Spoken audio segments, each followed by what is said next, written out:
Hello everyone.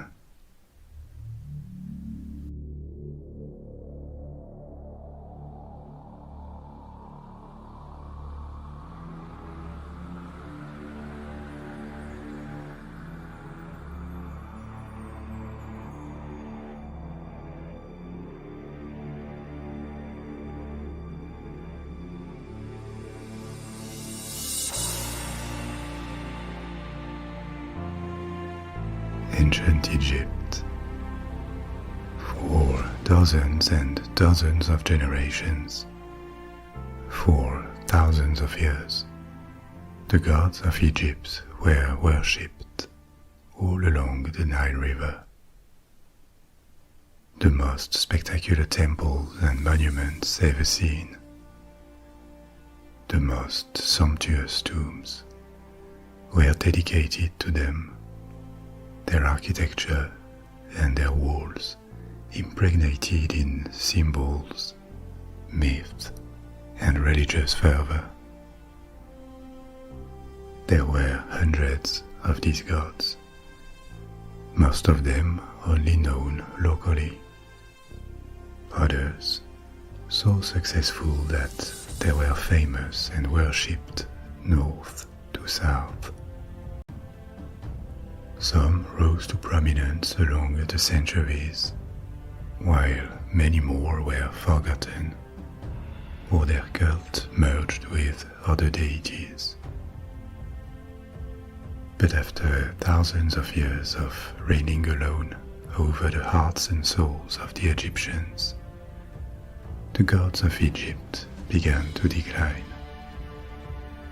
Invaders took control of the country.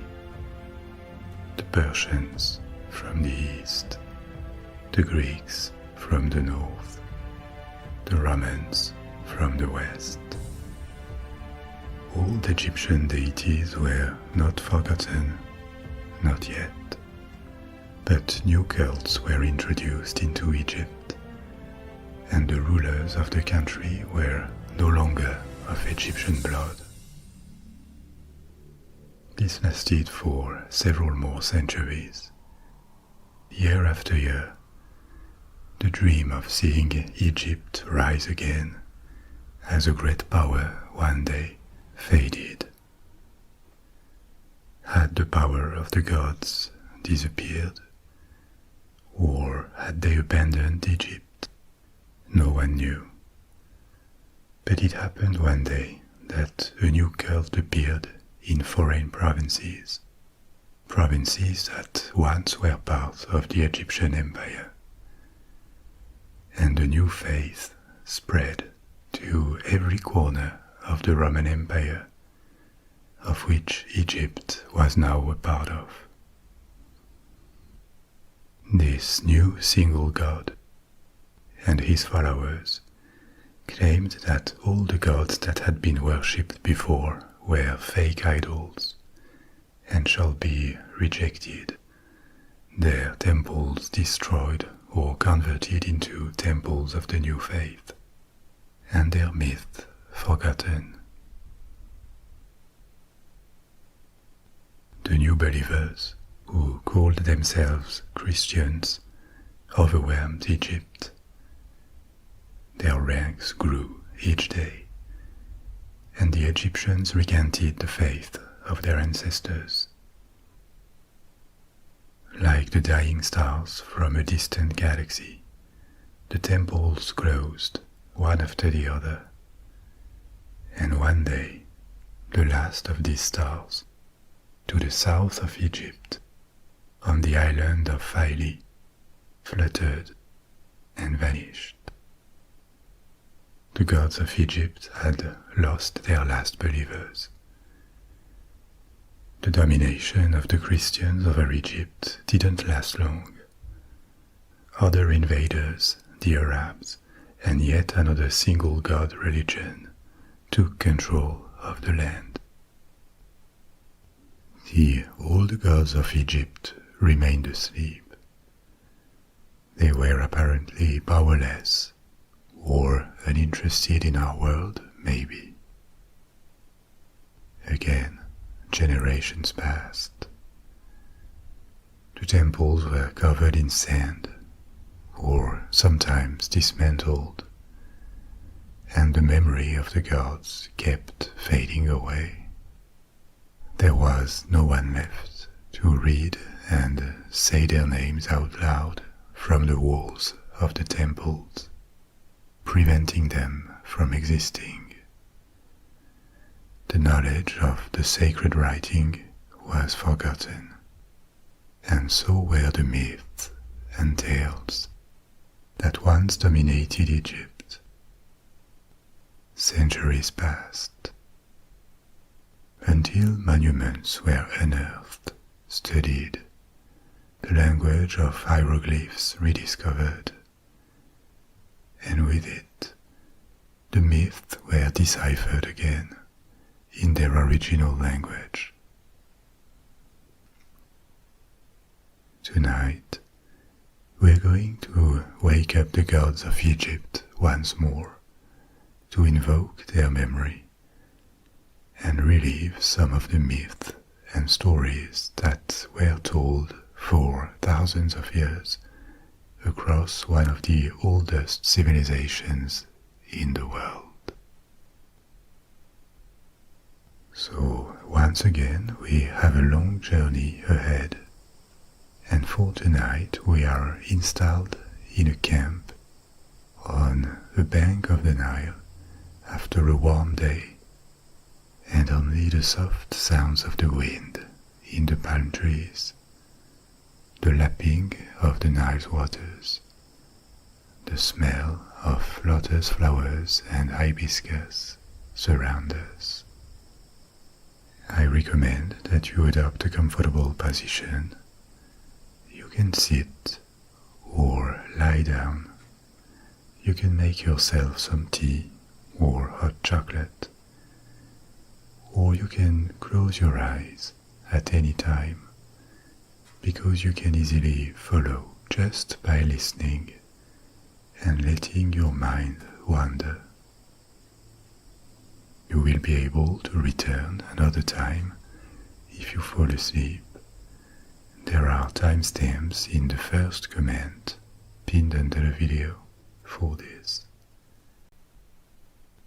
Now let's finish our preparation before the first story. Take a deep breath in and out, in and out. Pay attention to the tension in your body, especially in your shoulders, so that you can slowly and gently release it. Then in your arms, your hands, legs, feet, and it begins right now with the Osiris myth. In ancient times, long before the grandfathers of our grandfathers were born, and even before the first pharaohs ruled over the entire valley of the Nile, Osiris was the king of Egypt.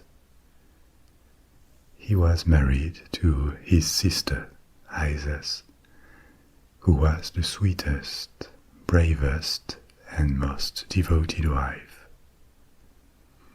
But he had a rival, his brother Set. Osiris had been granted the valley and the delta of the Nile, green and fertile lands, where game was plentiful, crops grew fast, and his subjects lived in prosperity. Set had been given the desert, east and west of the Nile, a desolated expanse of rock and sand, burning hot in the day and freezing cold at night, where his only subjects were wild beasts like hyenas and scorpions. Set resented his brother Osiris and was a mean-spirited, violent king. who had resolved to find no rest until he would have taken his brother's land. One day, he managed to capture Osiris and kill him. But he knew Isis was also a powerful magician and could make him relieve. So he dismembered his brother's body and scattered the pieces across Egypt. His rival out of the way, Set took the throne of Egypt and began a reign of terror. Isis had gone into hiding and clung to her last hope. She started a quest to discover and reassemble her husband's body. Tirelessly, she traveled north to south, from the delta to the cataracts of the Nile, and east to west, from the Red Sea to the Libyan desert, in search of the pieces of Osiris' corpse. Eventually, she could gather them all and began to restore Osiris' wholeness.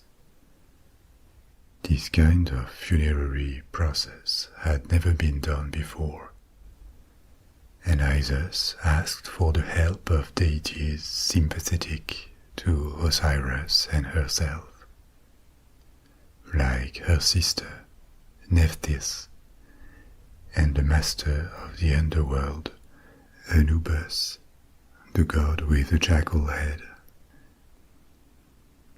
Together they embalmed Osiris and wrapped the body in white, immaculate linen.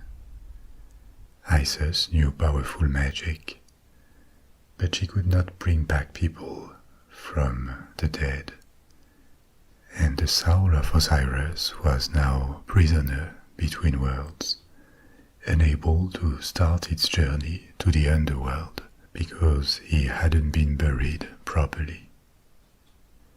The restoration of the body's integrity had called back the soul from limbo, but for Osiris to fully travel to the underworld, his ceremonial burial had to take place. And Isis was alone and could not organize it. So she hid the body and decided to wait for better days. But before hiding her husband's embalmed body, she could call back the spirit for a short time. And she did, reviving Osiris for one last night.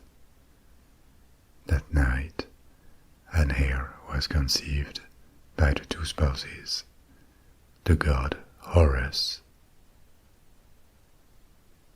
Pregnant with Horus, Isis had to hide again, because Set the usurper was still the master of Egypt, and actively searched for her, having heard that she had retrieved the pieces of Osiris' body. For years, Isis had to move from secluded place to secluded place to give birth and then raise her son, Horus. She turned into the best mother the world had ever seen, an epitome of maternal devotion, sometimes brave and ferocious to protect her child, sometimes sweet and caring to console him or heal him with her magic. Mother and son escaped hostile creatures and the envoys of Set for years, and Horus grew up, becoming stronger and braver each day. The child became an adolescent, and finally a young man, but not an ordinary young man. He was a son of two gods and a god himself, his father ruled on land, so he became a god of the sky. And like his animal, the falcon, he could fly high and nothing could escape his sight. His eyes became identified with the sun and the moon, which at the time shined equally. Set, Isis, Horus, and all other gods knew that one day the son of Osiris and his uncle would fight for the kingship. Horus had been conceived and raised to avenge his father and end the unjust rule of Set. The struggle between uncle and nephew lasted several years. Several times they fought, but none of them could get the upper hand. In one of these battles, Set wounded Horus severely. He teared out one of Horus' eyes. Horus could escape this time, and the god Thoth healed him, but he could only partially restore the eye. And from this moment on, the wounded eye, the one associated with the moon, shined less bright than the sun, the other eye. Finally, after several more fights, Horus vanquished Set. The assembly of gods acknowledged Horus as the winner, the rightful successor to Osiris on the throne of Egypt, and Set was sent back to the desolation of the desert. The principle of justice, Ma'at, was restored, and Horus ascended to the throne. As son and heir, he could perform the funerary rites for his father. The hidden body was finally buried, perfectly preserved by the rite of embalmment. Horus was now the king of the living, and Osiris became the king of the dead. The realm of the dead, the Duat, was now his. But he was a benevolent king, responsible for the regeneration of life on earth. He would now help the souls of the deceased reborn in the afterlife and be responsible for the annual growth of crops.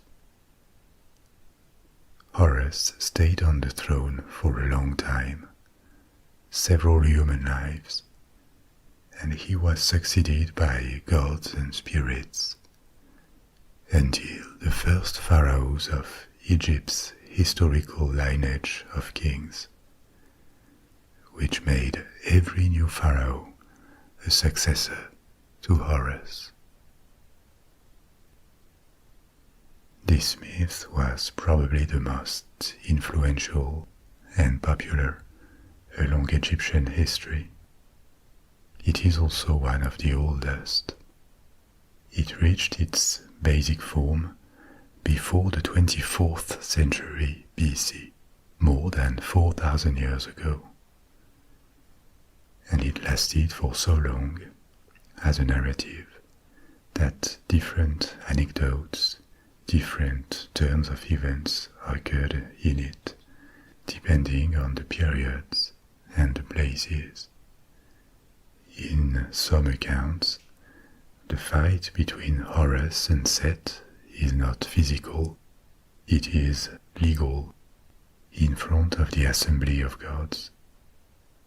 The tradition that Set had cut Osiris' body into multiple parts and scattered them is a late addition from the New Kingdom, the last period when ancient Egypt was unified and strong, and also the one when it expanded the most beyond the valley of the Nile.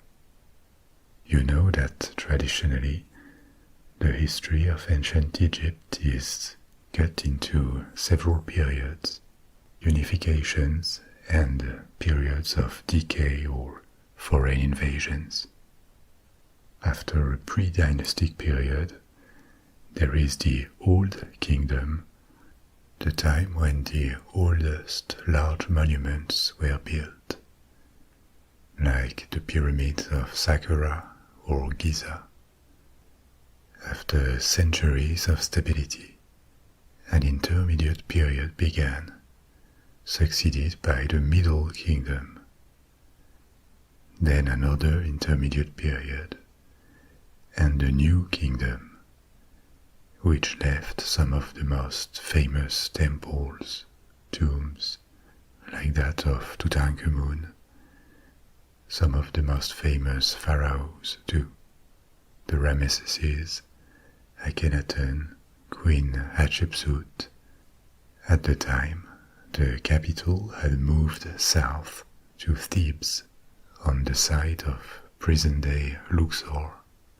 Along the New Kingdom, the one cult that experienced a spectacular rise and became the most important in Egypt was that of Amun, a local god that became so important over time because the successive pharaohs covered its temples in favors and privileges that it even absorbed other deities. The cult of Amun came to claim that other gods were aspects of Amun. Amun would have been the hidden force behind all things. We will review later at least a dozen of these gods, of the most famous figures. But they are only the successful ones that were particularly popular across Egypt or powerful around an important city. Apart from them, there were dozens more deities that protected a region or were associated with a concept or a natural phenomenon, because the ancient Egyptians came up with a deity for each of these things. The gods and the myth associated with them were a way to appropriate and maybe tame all these phenomena they observed, from the growth of plants, the annual floodings of the Nile, or the existence of animals, to the succession of days and nights, or the biggest mystery of all, what happened after death. Over several thousand years, they created many versions of this myth, generally incompatible between them, and featuring different gods depending on the regions and the periods. An example of that is the variety of myths of creation. So let's take a look at these other stories. The first origin story of the world, and the oldest one known, was from the city of Hermopolis, near the frontier between Upper Egypt, the south, and Lower Egypt, the north. It went like this. Before the world began, there was a primordial abyss filled with water, and this abyss had no limits. It extended infinitely in every direction. It had no bottom. But no one could have witnessed this, because it was before life appeared. The qualities of this primordial water were represented by a set of 8 gods, 4 male and 4 female, forming couples. Nu and his female counterpart, Naunet, were the water itself, Hauhet, where the waters infinite extend, Kek and Kauket, where the darkness within it, Amen and Amaunet, where its hidden and unknowable nature. Together they formed the octoed, or eightfold, and the males were represented with frog heads, whereas females were represented with the heads of snakes. One day, the two groups of male and female deities converged, and their encounter resulted in a great upheaval. A mound, shaped as a pyramid, emerged from the waters. From it emerged the sun, which rose into the sky, and for the first time this world in creation received light. All other gods and living beings also emerged from the primordial energy liberated by the encounter of the eight gods. I told you this origin story is the oldest that we know of. It is referred to in the pyramid texts, which are the oldest ancient Egyptian funerary texts that we know of. They are dated from the Old Kingdom, and they were carved onto the walls of pyramids and sarcophagi from the 24th century BC, some 45 centuries ago. But this origin story was not the only one. In Heliopolis, near the delta of the Nile, the creation was attributed to Atum, a deity that existed in the waters of this abyss of Nu, as an inert potential being. For eons, Atum was just a thought, a potential waiting to happen. But one day, he began to form, and the mound, the primordial pyramid, emerged from the waters. Atum was self-engendered, the first and last god to have this power, and he could change aspects and separate them from himself, creating new elements. First, he gave rise to Shu, the air god, and his sister, Tefnut. Tefnut was the void among the waters where the world would form. Shu and Tefnut coupled and produced two children, the earth god, Geb, and the sky goddess, Nut. Together, the siblings that represented the earth and the sky defined the limits of the world. Geb and Nut together gave rise to four children, the forces of life. Osiris, the god of fertility and regeneration. Isis, goddess of motherhood. Set, the god of chaos. And Nephthys, the female complement of Set.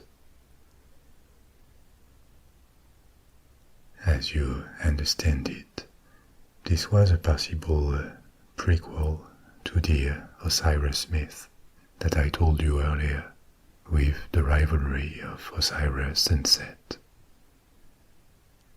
So, in total, the primordial being, Atum, had two children, the air and the void.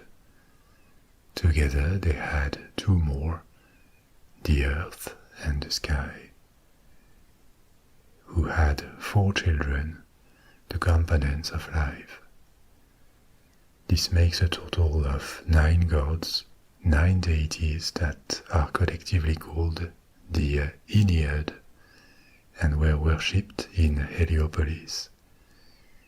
In this theology, Atum was often represented as the sun, and the 8 other gods were as much individual gods as they were different aspects of Atum. Not far from Heliopolis was Memphis, a city that remained important throughout ancient Egyptian history and was the capital during the Old Kingdom. The most important deity worshipped in Memphis was Ptah, the patron god of craftsmen. Ptah represented the ability to envision a product and shape raw materials to create it. And the theology developed in Memphis saw the creation of the world as an intellectual act rather than a physical phenomenon. It also starts with the same watery abyss. And in this abyss, Nu, existed the force represented by Ptah, the force to envision and assemble, to create new elements and new beings. So Atum, the primordial being of the Ennead that we just discussed, did not self-engender in this theology. It was created by the thought of Ptah. And it became real when Ptah said his name by the power of the word. By speaking names for his ideas, Ptah produced the gods and all other things. He was the true creator of the world.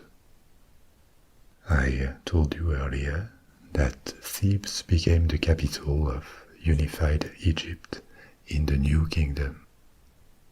And with the preeminence of Thebes, its local god, Amun, became the supreme god of the Egyptian pantheon. So, unsurprisingly, the narrative that developed in Thebes made Amun the transcendent deity, the one responsible for the creation of the world. You remember that in the first story of creation I told you, the one from Hermopolis, there were 8 gods, the Ogdoad, and Amun was one of them. Not to be confused with the Ennead from Heliopolis, the 9 gods including Atum and his offspring. Amun was one of the primordial gods of the Ogdoad, the gods represented with frog and snake heads. But in the Theban myth of creation, he was considered the most important one, the other 7 being only lesser aspects of him. According to this narrative, Amun was in fact separate from the world, contrary to all other gods. He was the one who initiated creation, but his true nature was inaccessible. And invisible to other gods themselves. The priests of Amun created another level, a sort of meta-theology that put Amun at the head of all gods, and the tradition that Thebes was the location where the primordial mound had emerged also spread to all of Egypt during the New Kingdom. As the prominent god, Amun merged with Ra, the sun god, which is why he was sometimes called Amun-Ra. This variety of gods and the fluctuations of their fame and following along Egyptian history can be a bit confusing. So let's take a look at some of the most prominent gods. We already talked about Osiris, the god of the underworld. He was generally represented as a mummified king, wearing wrappings that left only the green skin of his hands and face visible. But Osiris was seen as benevolent, despite reigning on the realm of the dead. He embodied the cycle of life, and also symbolized resurrection and the cycle of Nile floods that Egypt relied on to irrigate and fertilize the land. He was the first to be mummified, according to the legend, and he represented the transition to life after death that all Egyptians had to get ready for. All human cultures had burial ceremonies and practices. The Egyptians were obviously not the only ones to try to preserve the physical bodies after death, but they were certainly the only ones who made it on such a scale, and for so long. Only the elite was mummified very cautiously and buried with treasures. But even common people had a quick mummification process. Their bodies were placed in natron, a mixture of sodium carbonate that the Egyptians called nether. Natron absorbs water and acts as a drying agent. Another advantage is that when it is exposed to moisture, its pH increases, it becomes more acidic, and this creates a hostile environment for bacteria. The Egyptians ignored the specifics of how it worked chemically, but they knew that it was a very efficient and naturally occurring preservative for bodies. In embalmment scenes, Osiris was generally represented with Isis, his wife, and her sister, Nephthys. Nephthys was essentially pictured as an assistant in mummification, as she had assisted Isis in the Osiris myth, and didn't have other aspects or qualities associated to her.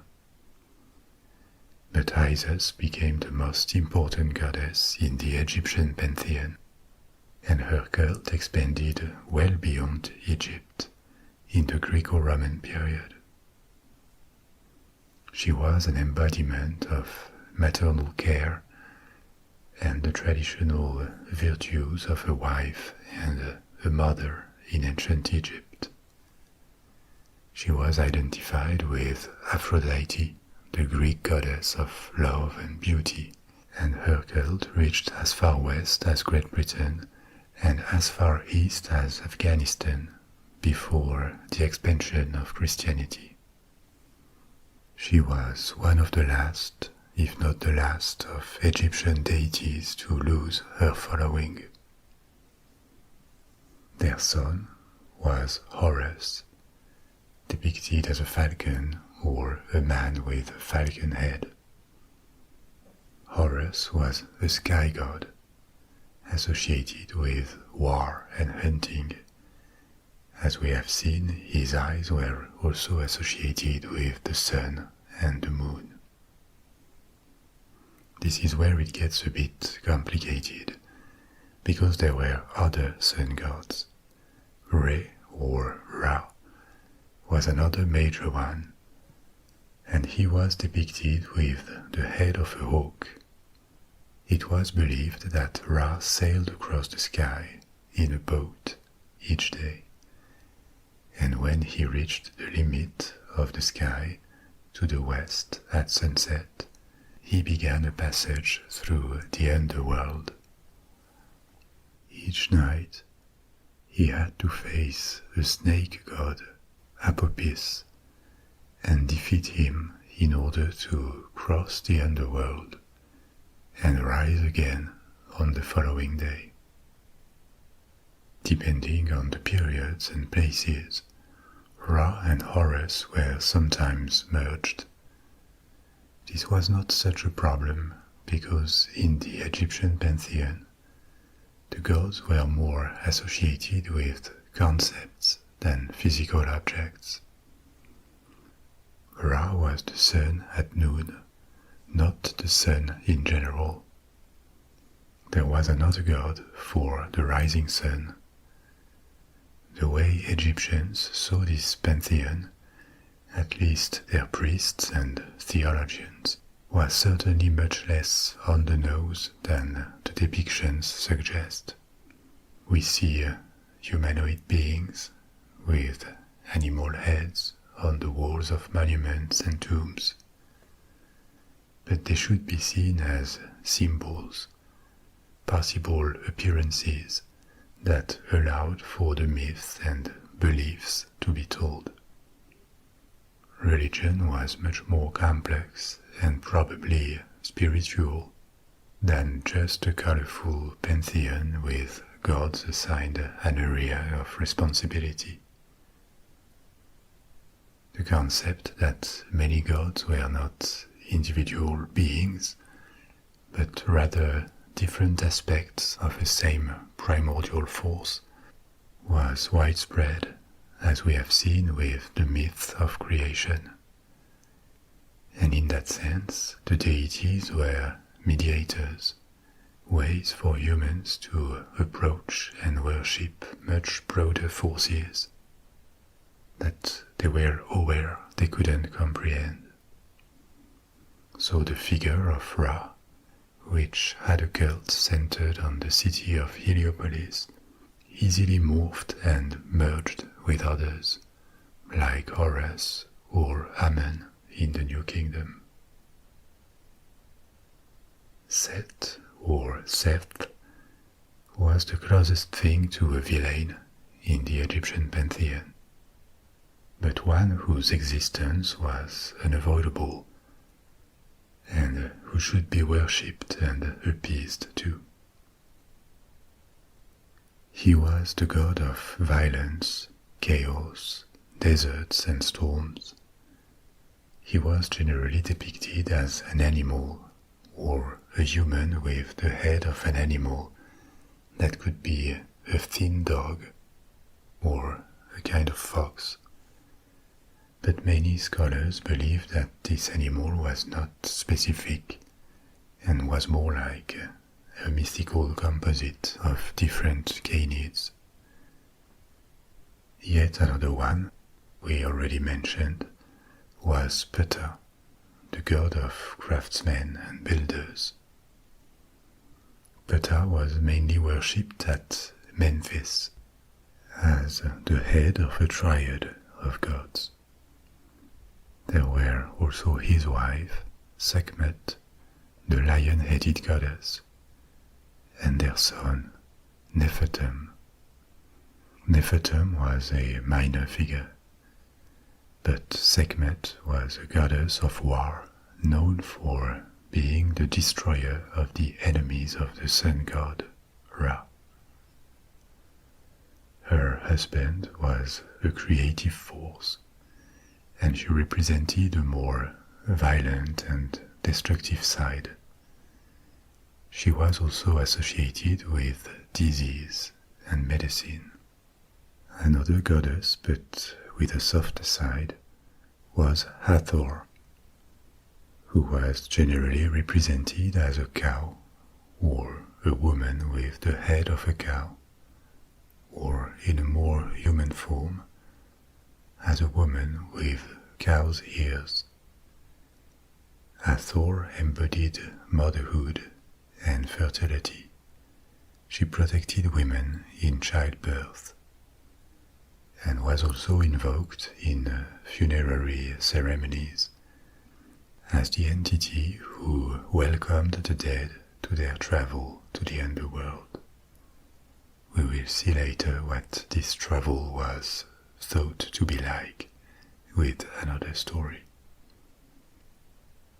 She was sometimes presented as the mother or the consort of the sky god Horus and the sun god Ra, and this made her a symbolic mother of their representatives on earth, the pharaohs. So once again you see that the functions, the frontiers between deities could be blurred. She could sometimes replace Isis.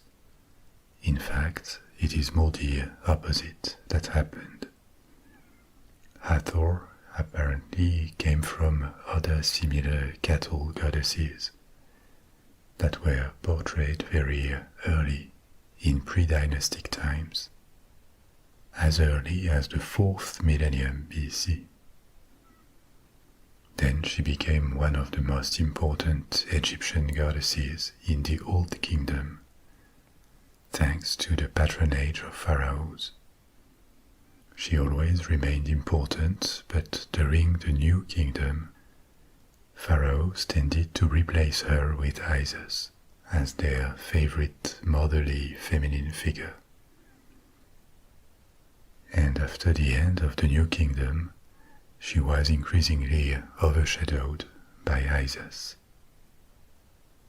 Another well-known figure was Anubis, the jackal god. Osiris rose to prominence as the lord of the underworld during the Old Kingdom. Before that, Anubis was considered the principal god of the dead. He didn't disappear. He was just assigned a lesser role, and also lasted to the end of ancient Egyptian religion as the patron god of embalmers. You probably also know Thoth, the god of writing and wisdom. He could be depicted as a baboon, or as an ibis, or a man with the head of an ibis. Thoth was believed to possess extraordinary knowledge of magic and secrets. He invented language and the hieroglyphic script. As such, he was the scribe and advisor to the gods, and the patron god of scribes. Another famous goddess was Bastet, the cat goddess. She is generally seen as a seated domestic cat, or a woman with the head of a cat, sometimes wearing rings in her nose or ears. But this is a late depiction of Bastet, because originally she was a lioness goddess, like Sekhmet. The two figures came to represent two aspects of the same goddess, with Sekhmet representing the more powerful and ferocious aspect, whereas Bastet became a gentler aspect. She was increasingly depicted as a domestic cat, and also in the later period of ancient Egypt, she was presented as a daughter of Ra and Isis, or the consort of Ptah, replacing Sekhmet. As she lost the more aggressive aspects of her image, her reputation, she became a protector of homes against diseases or evil spirits, and of pregnancy, maybe because of the association with cats that were very popular in Egypt and protected houses from rodents. And finally, a word about Amun, the most important god of the new kingdom. As we saw before, Amun is an ancient god. He was one among the 8 original deities worshipped in Hermopolis. His cult traveled south to Thebes, which was a secondary city in the Old and Middle Kingdoms, until the 16th century BC. Egypt had been occupied by a dynasty of foreign rulers known as the Hyksos, who had come from the east. Nominally, the Hyksos had replaced native Egyptian pharaohs during the intermediate period between the Middle and New Kingdoms, but their power was stronger in the north, in Lower Egypt. In the provinces of Upper Egypt, local rulers had a certain independence. This intermediate period didn't suspend Egyptian culture at all. Life went on, just with foreign kings and a political fragmentation. At the end of this intermediate period, the rulers of Thebes rebelled against the Hyksos and eventually reconquered and reunified Egypt, starting the new period of resurgence and expansion called the New Kingdom. The capital of Egypt was moved to the south, to Thebes, and Amun was credited for this victory. In the following 250 years, Egypt reached unprecedented levels of wealth and influence. This is when the tombs of the Valley of the Kings and the Valley of the Queens were dug. The temple of Karnak in modern Luxor turned into a gigantic complex. And alongside the pharaohs, the clergy of Amun was a force to be reckoned with. They owned land, they collected taxes, they had a huge political power. And the fervor around the cult of Amun spread well beyond Thebes, to the point that Amun absorbed other deities like Ra, and the narrative that made him the creator of the world and the supreme god overshadowed other cults. Amun is everywhere in the tombs and the temples of this period, and before him no other god or clergy had reached such power. This may be one of the reasons why a heretic pharaoh, Akhenaten, appeared during the New Kingdom. A political struggle against the clergy of Amun could have taken place. I already told you in a previous story about Amarna, the new capital that Akhenaten built to replace Thebes, but ultimately Akhenaten failed, and immediately after his death, the capital returned to Thebes with his successor, the young pharaoh Tutankhamun, famous for the discovery of his tomb in the Valley of the Kings. Akhenaten tried to replace old gods, mainly Amun, with the Aten, the disk of the sun. The Aten was not an invention, it was the name given to the disk and an aspect of Ra, the sun god. What Akhenaten did was make it the only focus of official worship during his reign, and he claimed that all other gods were just aspects of the Aten.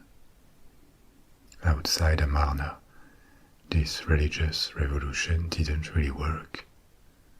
People kept following the old ways, and the power of the clergy of Amun was only shaken for a few years. after the death of Akhenaten, when the capital he had built was abandoned, Amun recovered his importance. Traces from the heretic pharaoh were eliminated from official records, and his capital completely abandoned. But let's leave the New Kingdom and make a big jump to the past for another old myth and another story. The reign of the sun god Ra. In the mythic past, after the creation, the sun god Ra dwelled on earth as the king of the gods and of humans. This was a time of wealth, unity, and stability, a golden age that would never come back later. But this wonderful era only lasted because Ra protected the world from disorder and enforced math, justice, and balance. He once had to face several gods who defied his authority and destroyed them with the help of Thoth, the god of wisdom. Another time, an extension of himself, the Eye of Ra, turned against him. The Eye of Ra could act independently from him and take the form of a goddess. It happened that the Eye goddess became angry with Ra and ran away from him, away from Egypt. Ra was weakened by her absence and had to send Thoth to retrieve her.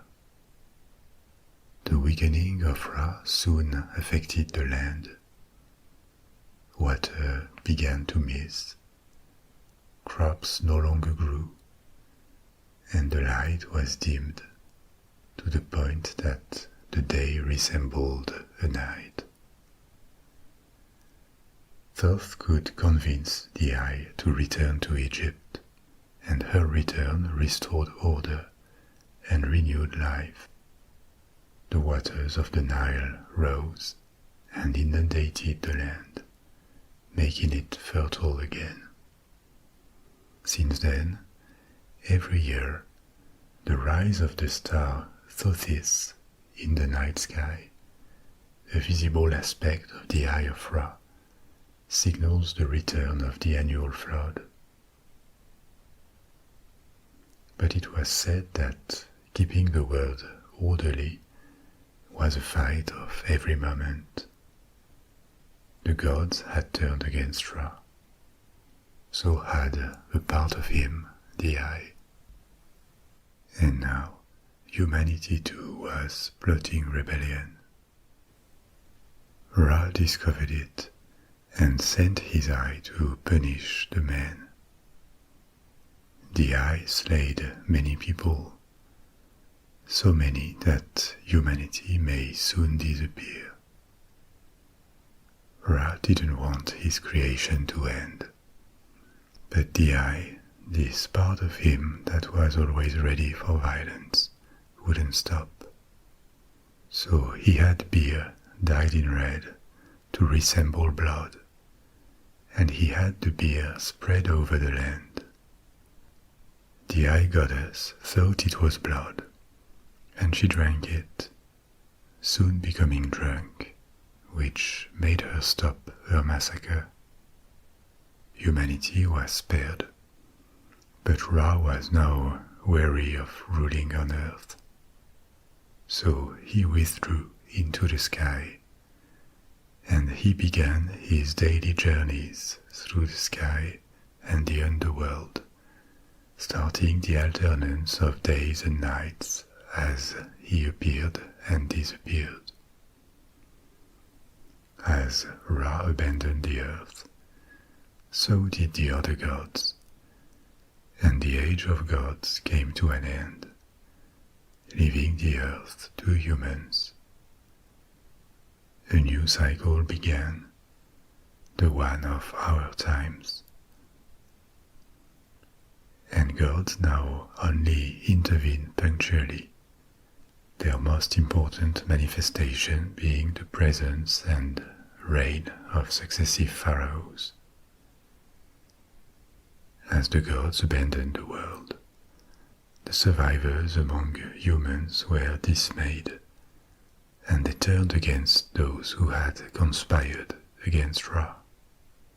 And so appeared war on earth, an absurd but unavoidable struggle to restore justice, and more dead started their journey to the underworld. Speaking of death, what the Egyptians thought of what happened after death. Over time, they elaborated another myth for this, and this will be our last story of the night. The best known Egyptian funerary text is called the Book of the Dead. It was used for 15 centuries. There were many different versions, and they were personalized. They appeared in the New Kingdom and lasted to the 1st century BC. This book was placed in the coffin or the burial chamber of the deceased. It contained the magic spells that would guide their journey to the Duat, the underworld, where they would be judged. But the first funerary texts appeared long before and revealed the way the ancient Egyptians saw the afterlife. The oldest ones are the pyramid texts that we talked about already. They appeared on the walls of pyramids and tombs in the Old Kingdom and kept being carved or painted until the New Kingdom.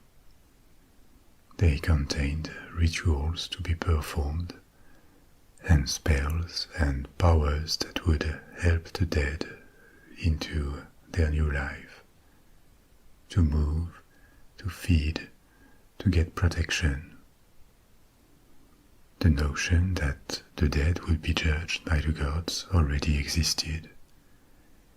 If deemed worthy, or at least sufficiently helped by the texts, they would be allowed to mix with gods and live with them.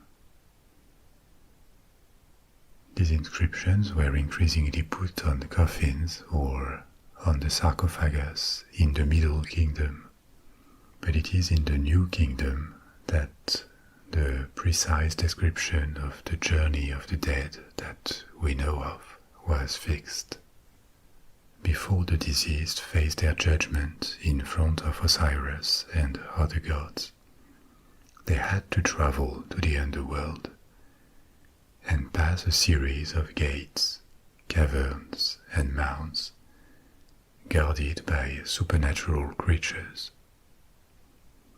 These monsters had to be pacified by reciting the appropriate spells from the Book of the Dead.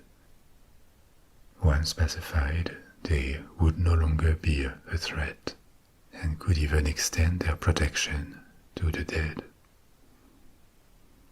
After this, another breed of creatures waited for the deceased, slaughterers that would kill the unrighteous even before they reached Osiris. Fortunately, the Book of the Dead contained spells to escape their attention. After passing these obstacles, the time for judgment arrived. The deceased would be judged in the weighing of the heart ritual. They were led by the god Anubis into the presence of Osiris. The dead made a confession. They swore they had not committed any sin, and after that, their hearts were weighed on a pair of scales against the goddess Maat, who embodied truth and justice. Maat appeared represented as a feather, an ostrich feather. If the hearts were heavier, out of balance with Maat, a fearsome creature called Amit stood ready to eat the souls and condemned the dead to a second death that would end their hopes of eternal life. There was no hell to fear. The punishment for not being worthy of Maat was disappearance, and this punishment could be inflicted by the living, because some forms of death, like decapitation, would kill people twice immediately, and not even give them a chance to appear for judgment.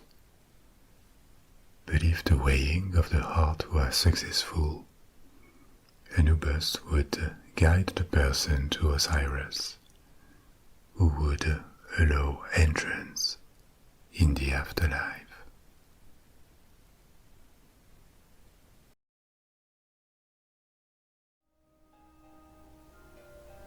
This was one of the most extraordinary archaeological discoveries of all times. In 1922, a British archaeologist named Howard Carter discovered a rival tomb that had remained almost untouched for more than 3,000 years, almost by accident.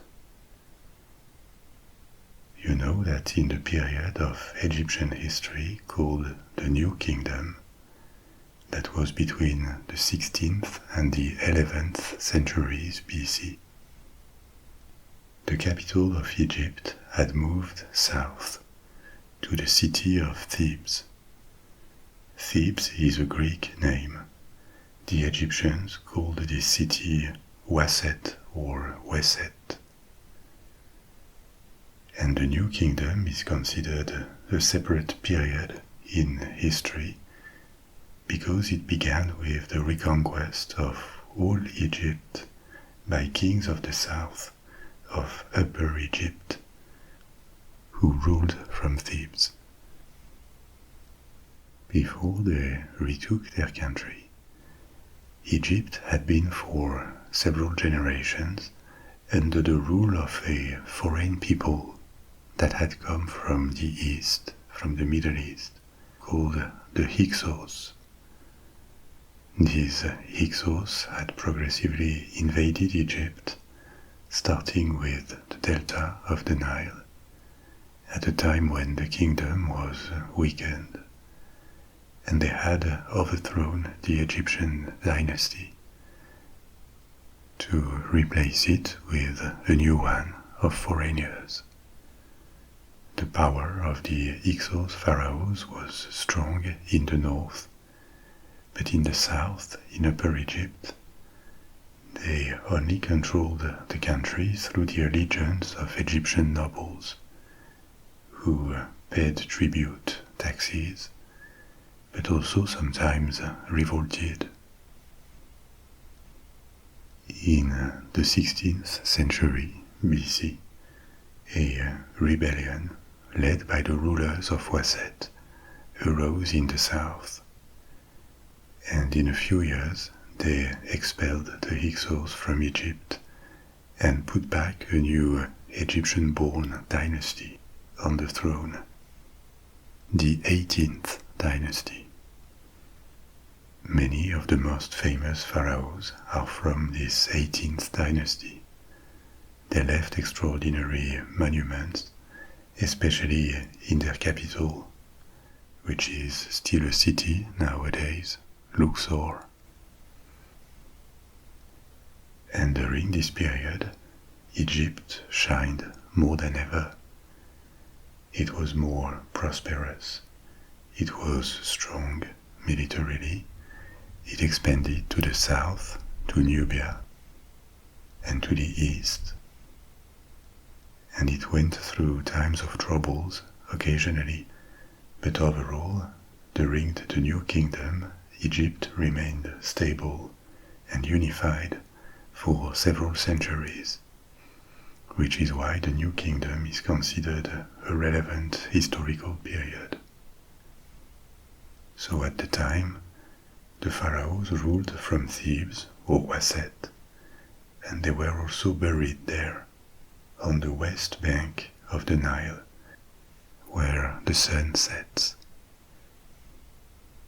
The tradition of burying kings in extravagant pyramids had ended long ago, but not the one to bury them with treasures and offerings that would accompany them in the afterlife. And they were buried in underground tombs, dug in the bedrock. There was a high concentration of these tombs in the Valley of the Kings for Pharaoh's tombs, the Valley of the Queen for their spouses, and also on the same bank of the Nile there were many other simpler tombs for nobles and more ordinary people.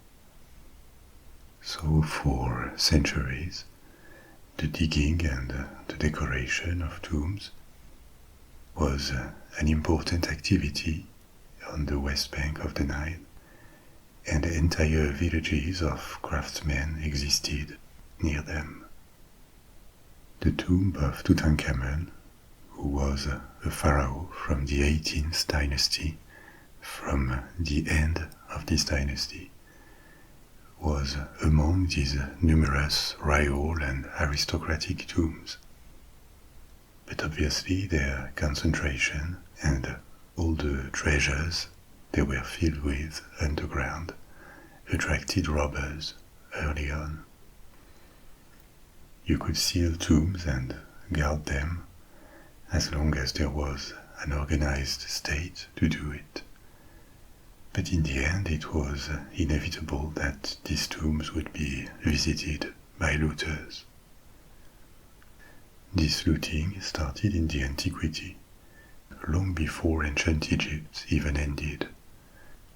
A majority of tombs were accessed by digging galleries, or sometimes just finding their entrance underground once they were no longer guarded.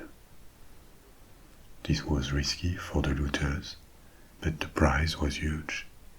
Even a minor pharaoh or noble could be buried with a large quantity of gold, of objects of jewelry, precious stones, and precious materials. Even their mummies could be resold and make a looter's fortune. This happened all along the antiquity and after, so that when Egyptology appeared as a field of investigation in the 19th century, and archaeologists began to study all the remains of the Egyptian civilization, almost everything had already been looted, including the mummies, because they had some commercial value in the Middle Ages, and more importantly, precious amulets and charms were placed near the bodies, wrapped in linen to symbolically protect the dead in the afterlife. But there were a few exceptions, rare cases when the tombs had been forgotten before looters broke in. And Tutankhamun's tomb is one such case. Almost one, actually, because his tomb was visited in the antiquity at an unknown date, and things were stolen, but the sarcophagus containing the mummy and plenty of artifacts were left untouched. Then, for unknown reasons, the tomb was sealed again, and the secret of its location was lost, probably still during the ancient Egyptian period, because above it a small hamlet, a group of huts for workmen was built about 200 years after the burial of Tutankhamun, during the last decades of the New Kingdom. This probably protected the tomb from antique looters, because who could have imagined that the tomb of a king was hidden under humble huts?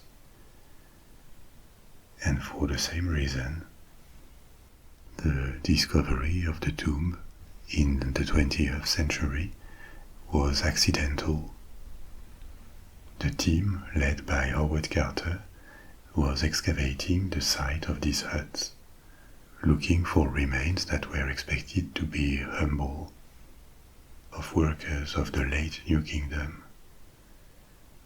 But instead, one day, a young Egyptian boy who helped with the clearance of the site stumbled on a stone which turned out to be the top of a flight of steps cut into the bedrock. What could this be? Carter had the steps partially dug out, and his team reached the top of a doorway. There was at least one chamber underground, maybe more, and due to the location, under the ruins of huts that were more than 3,000 years old, it was likely that this mysterious structure underground had not been accessed for a very long time. So Carter immediately understood that this was a major discovery, even though he had no idea yet how incredible it would turn out to be. He alerted on his find, and slowly, cautiously, the stairway was cleared. This revealed seals bearing the name of Tutankhamun, a pharaoh of the 18th dynasty, at the time known mainly by experts because he was a minor figure who had died young and ruled for a short time, only a few years, but still a pharaoh. This excavation led to a downward corridor that had been blocked with packed stone chippings, an usual way of sealing tombs once the defunct had been placed in them. Unfortunately, a tunnel had been excavated through this blocking and then refilled, and at this point it appeared that the tomb had probably been desecrated in the antiquity, which was a bit discouraging. At the end of the tunnel, there was a second door that also had been breached and resealed. It was to be expected that what was beyond this door had been altered, maybe entirely emptied, but still, the tomb of a king will always reveal valuable information. A hole was made in this second door, and through it, hot air escaped from the chamber on the other side, air that no one had breathed in 3,000 years. Carter placed a candle near the hole and could look at what was on the other side. From the dark emerged statues, strange animals, objects, and everywhere the glint of gold. Despite attempts to access it, the chamber beyond the door was still full of wonders. Given the scope of this discovery, which was now confirmed, Carter sought help to explore the tomb, which had to be made methodically and cautiously. It was a chance that this tomb had not been found earlier, because in the 19th century, Egyptologists would have probably entered quickly and taken notes of everything, but without much care for all the information that the layout, the placement of artifacts, or even their state of conservation could reveal. In the 1920s, archaeology had already become much more analytical and was taken more seriously. There would be photographies of everything before it was even touched. Every object would be removed very slowly and carefully, and all the time necessary would be taken instead of rushing like a treasure hunter to the sarcophagus and open it to see what was inside. The last objects were removed from this tomb in 1930, 8 years after its discovery, and the mummy of Tutankhamun was revealed only in 1925. That's 3 years after the entrance of the tomb was found. But during this careful exploration of the tomb in the 1920s, several deaths of people who had participated in the excavation or visited it were reported. It started with the financial backer of the excavation, George Herbert, Earl of Carnarvon.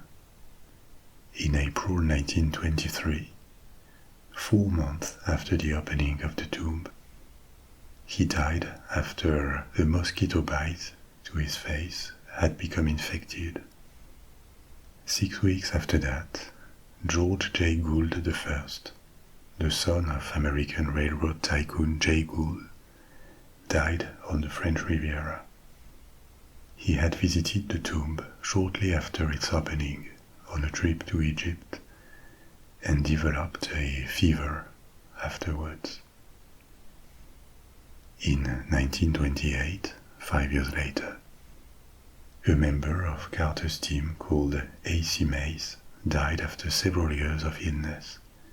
He had developed pneumonia in his final years. And in 1929, Carter's secretary, Richard Bethel, died in London at a club in Mayfair, the victim of suspected smothering. There were also non-lethal incidents that were reported. For example, shortly after the opening, Carter found a cobra, a very venomous snake, and also a symbol used by pharaohs that had entered his home.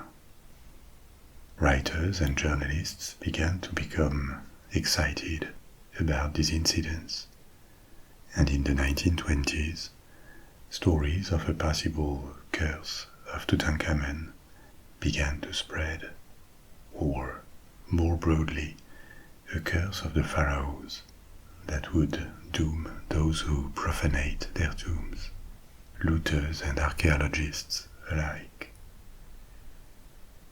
Something was beginning to take shape, at least in popular culture, with all the ingredients that could make it an exciting story. Ancient kings of a brilliant civilization, treasures, tombs, the occult, fabulous discoveries, the modern man faced with ancient mysteries. Could pharaohs really have cursed profanators? Were these deaths just coincidences that were statistically normal, but were being spinned to create a narrative? And if not, could there be something in the tomb that would have killed people? We will come back to all this and to the credibility of such a curse. But before, we need to talk about the burial of pharaohs and how their tombs were protected.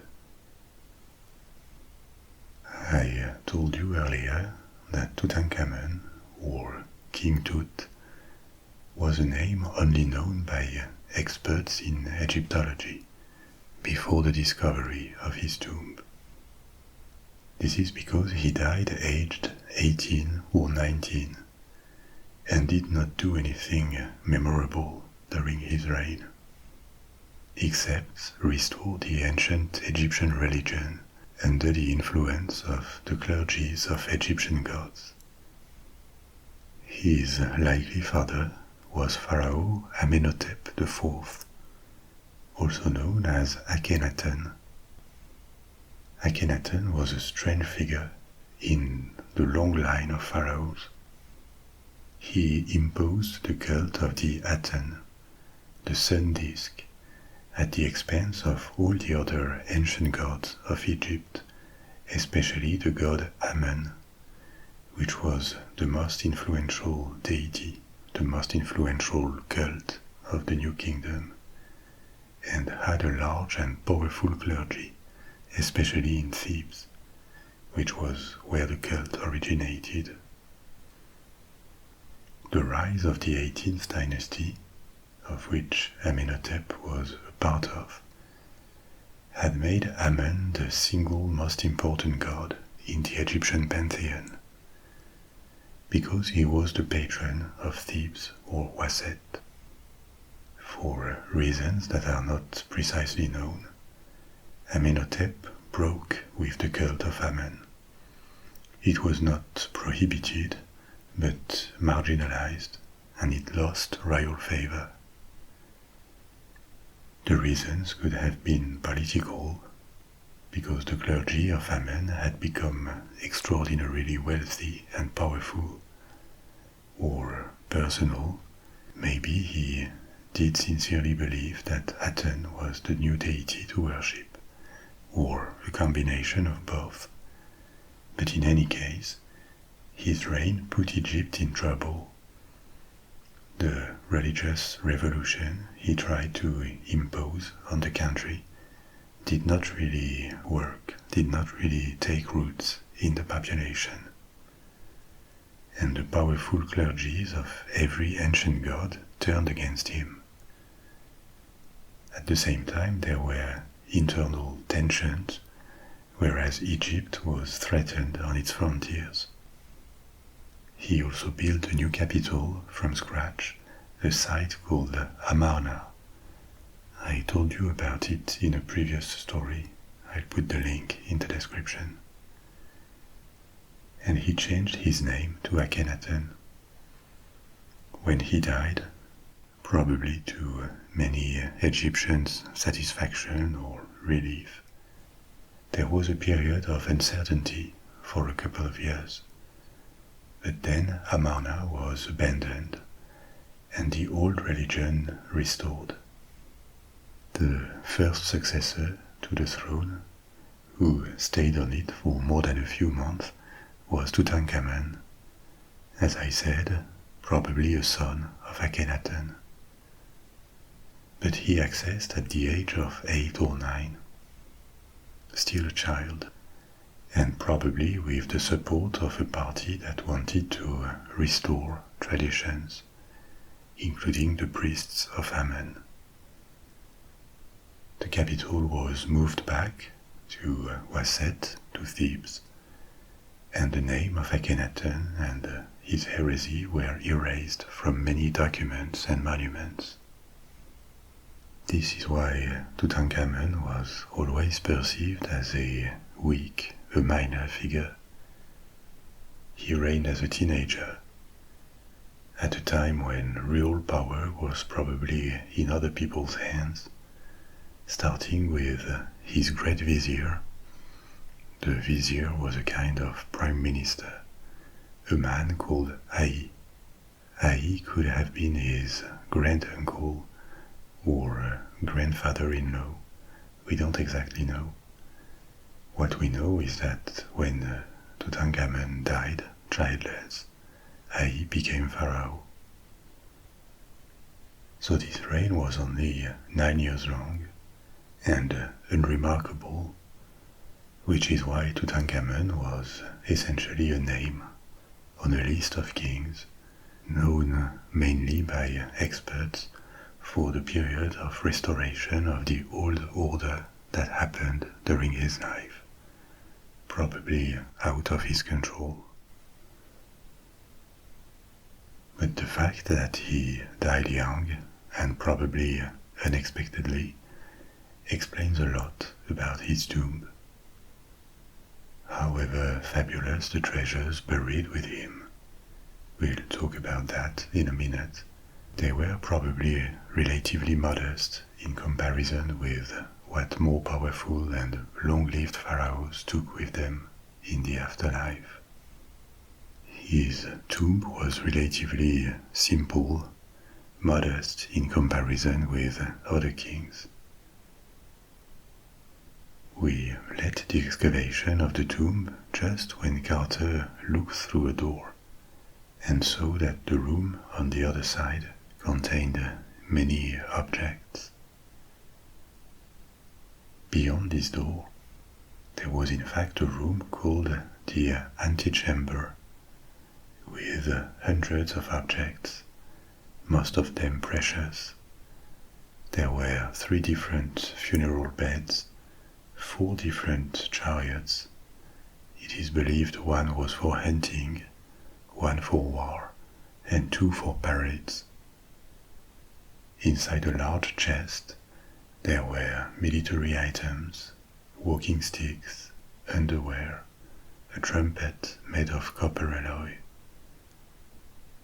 All these objects were probably personal belongings that were left in the tomb to accompany the dead in the afterlife. But this antechamber was just a taste of what was to come. It had been searched 3,000 years earlier, presumably by robbers, who had taken a few things, but there were 2 more rooms where they had left an extraordinary treasure, and most importantly, they had never reached Tutankhamun's coffin and his mummy. First, on the side of the antechamber, there was the burial chamber, the room where the body was placed. The mummy was placed in a coffin, placed in larger coffins, which themselves were in a sarcophagus, that is to say, a larger stone coffin sealed with a lid. But the sarcophagus was not visible. It was surrounded by several larger wooden structures, like big closets called shrines, which were gilded and decorated very carefully. This kind of giant Russian doll was placed in the burial chamber, and the last 2 shrines, which contained the sarcophagus and the coffins, had not been looted. This is why it took so much time to reach the mummy while studying every object found within the shrines and opening them without damaging anything. All these elements are now at the Egyptian Museum in Cairo, and we owe the possibility to see them to the care with which the tomb was studied. The larger shrine, the outer one, occupied almost the entire room, which was rectangular, leaving only 1 foot on the sides and 2 feet at either end. This didn't leave much space for other things, and the burial chamber only contained a few containers for scents, lamps, and several paddles that symbolically would serve on the solar boat on which the king would travel to the land of eternal life. This room was still richly decorated with frescoes on the walls. It was the only decorated room of the tomb. And on the side, there was yet another room called the treasury, containing the treasure. Over 5,000 objects, including many gilded statuettes of the king and deities, model boats, 2 more chariots. This sounds like a lot, especially adding to this all the jewels and the impressive mask that covered the mummy inside the last coffin. but it was probably almost a low-cost burial for a pharaoh. First, because of the tomb itself.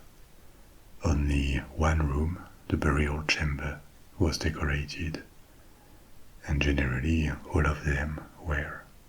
One hypothesis is that the funeral was rushed because the king died unexpectedly.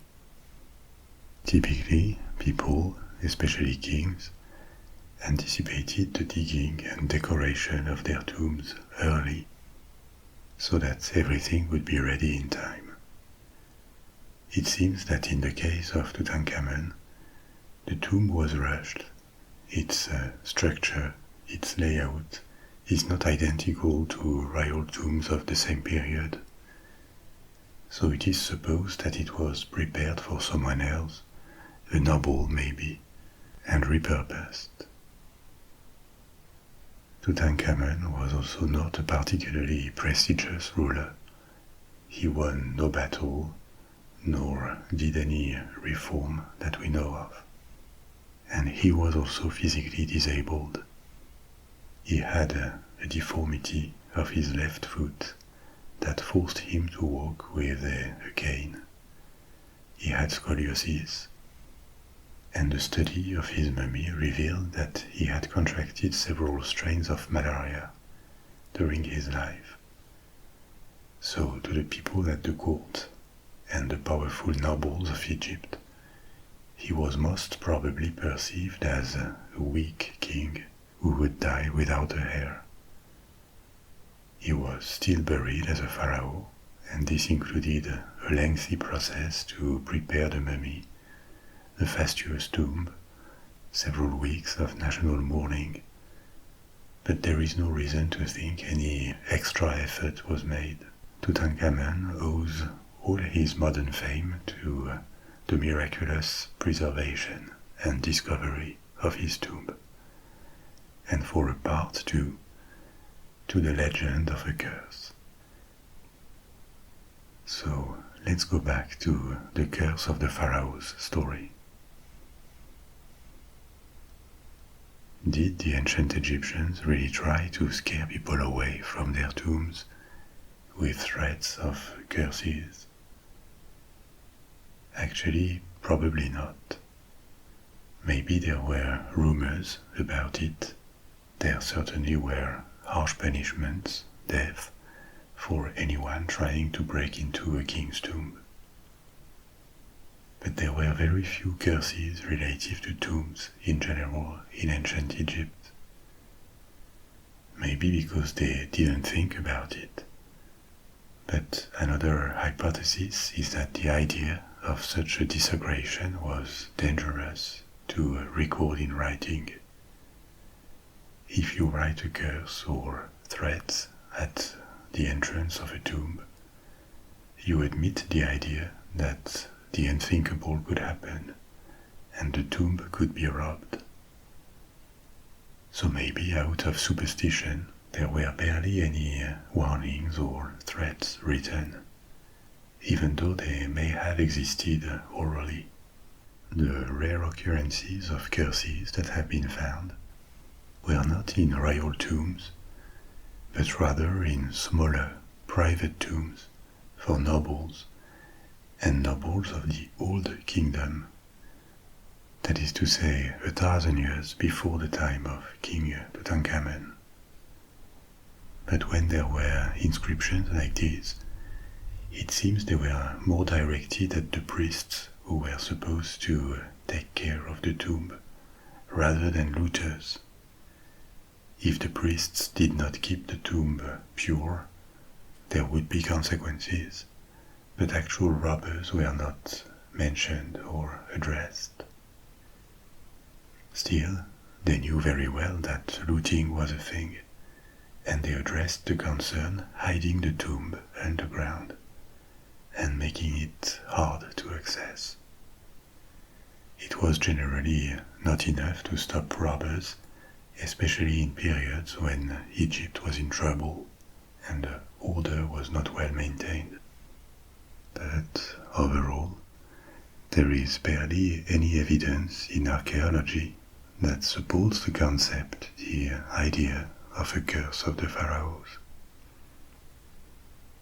Actually, this idea appeared with the development of Egyptology in the 19th century.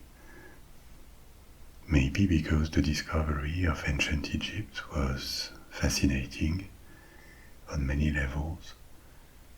Probably also because, even though they justified it, archaeologists were aware that they were desecrating tombs and often exposing the corpses of dead people in museums or even in private events. There were a lot of these in the 19th century, organized to open a coffin in public because of people's interest. A coffin containing a mummy was brought more or less legally to London or Paris, and the organizers of the expedition who had brought it turned the opening into a social event with a scientific or historical twist. So this could not leave anyone insensitive.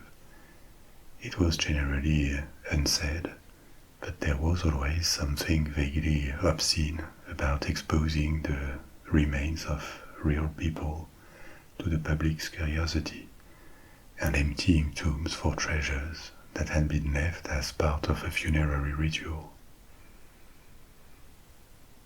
And so between the fascination for ancient Egypt, the guilt, the taste for the occult that was on the rise in the 19th century, there was a good ground for legend of curses around mummies to appear.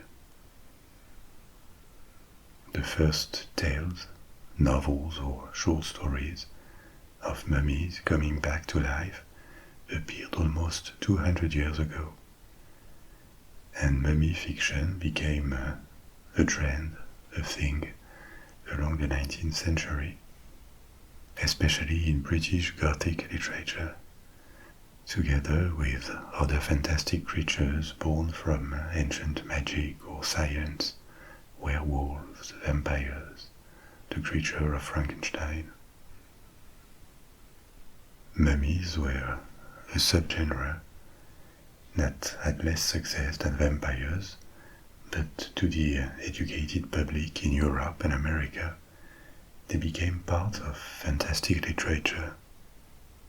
People knew what it was about, and the idea of a curse hitting the desecrators of a tomb became easily recognizable.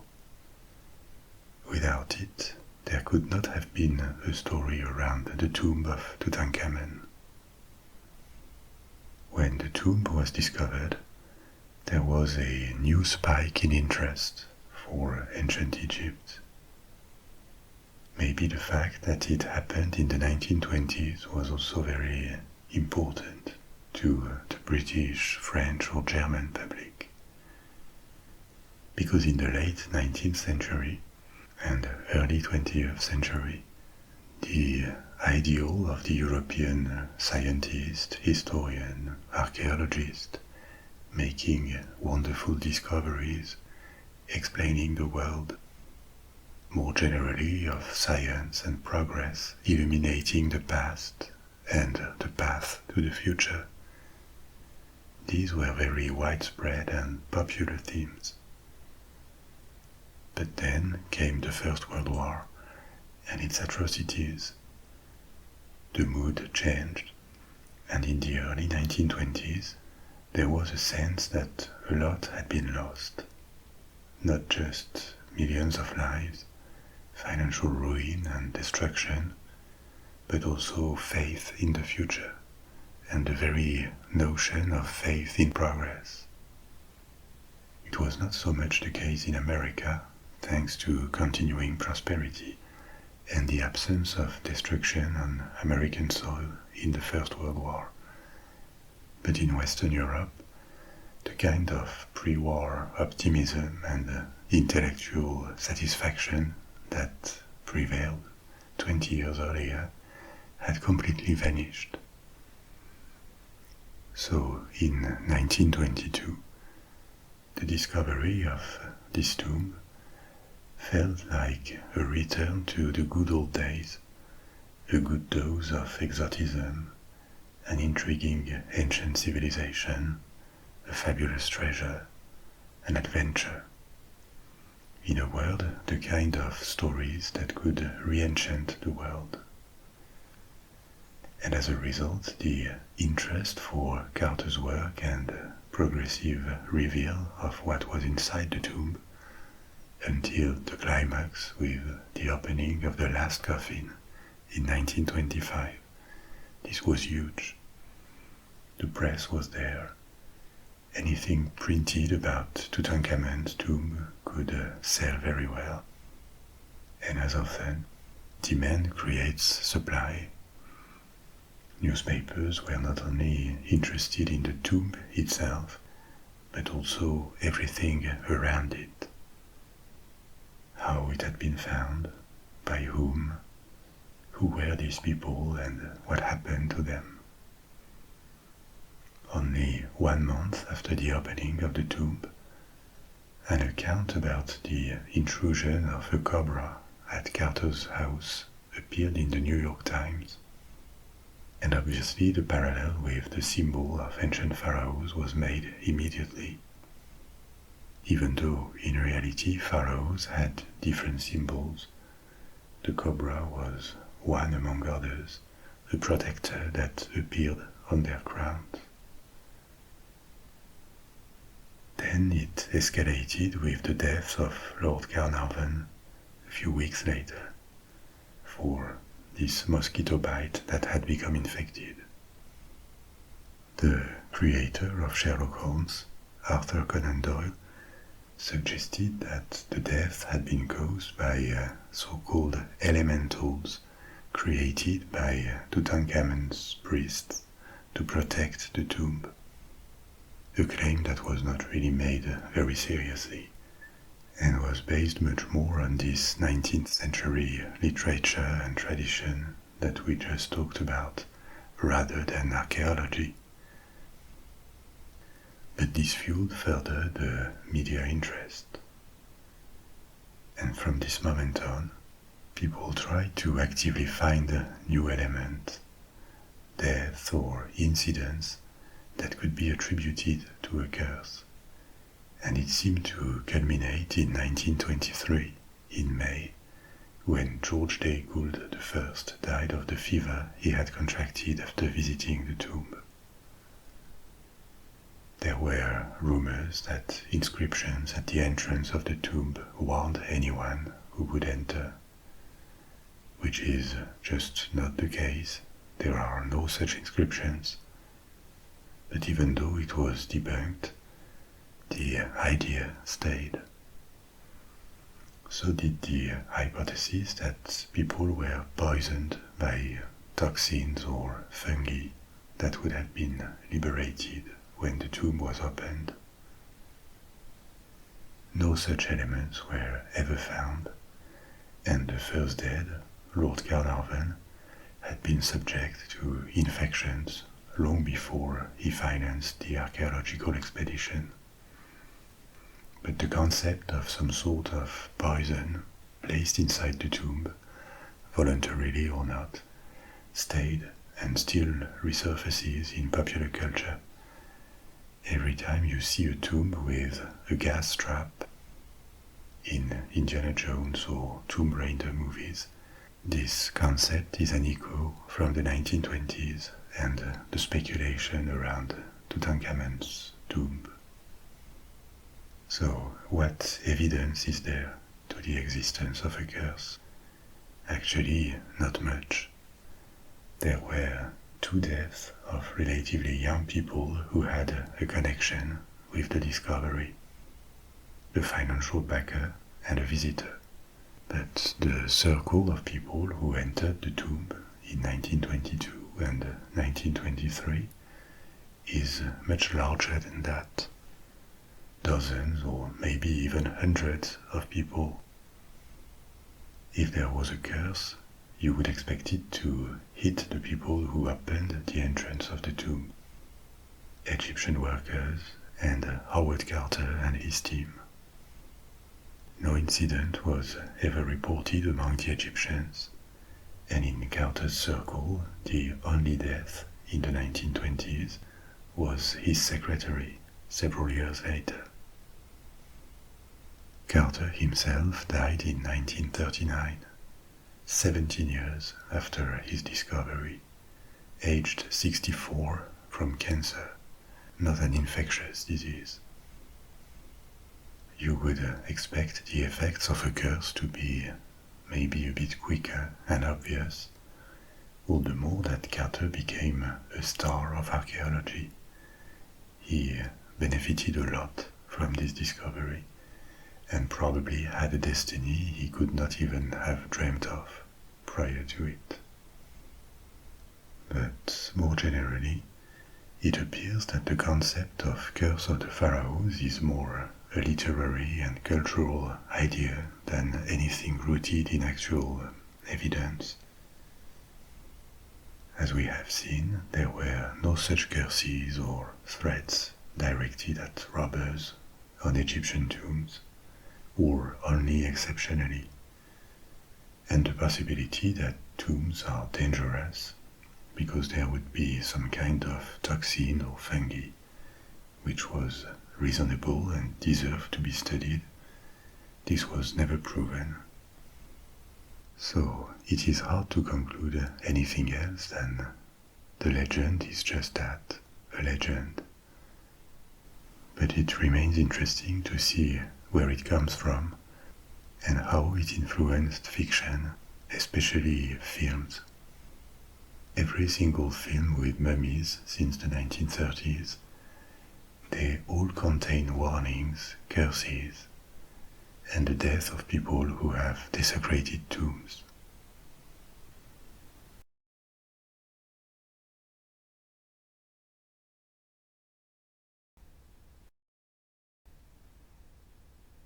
What we see of the Great Pyramid and the smaller pyramids around it today is its core structure, not what it looked like in the 26th century BC.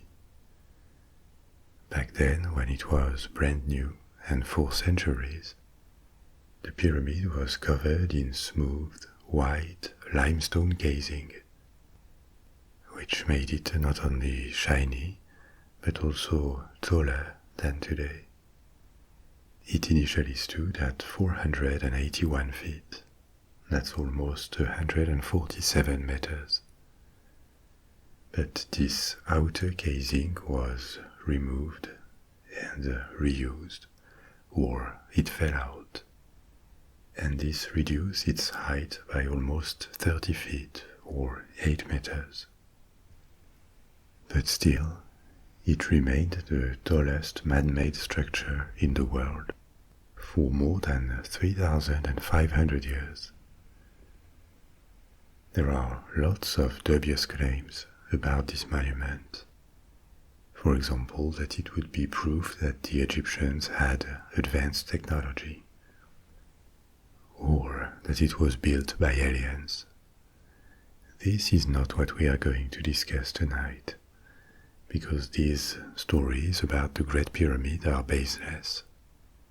The pyramids are enormous piles of stones.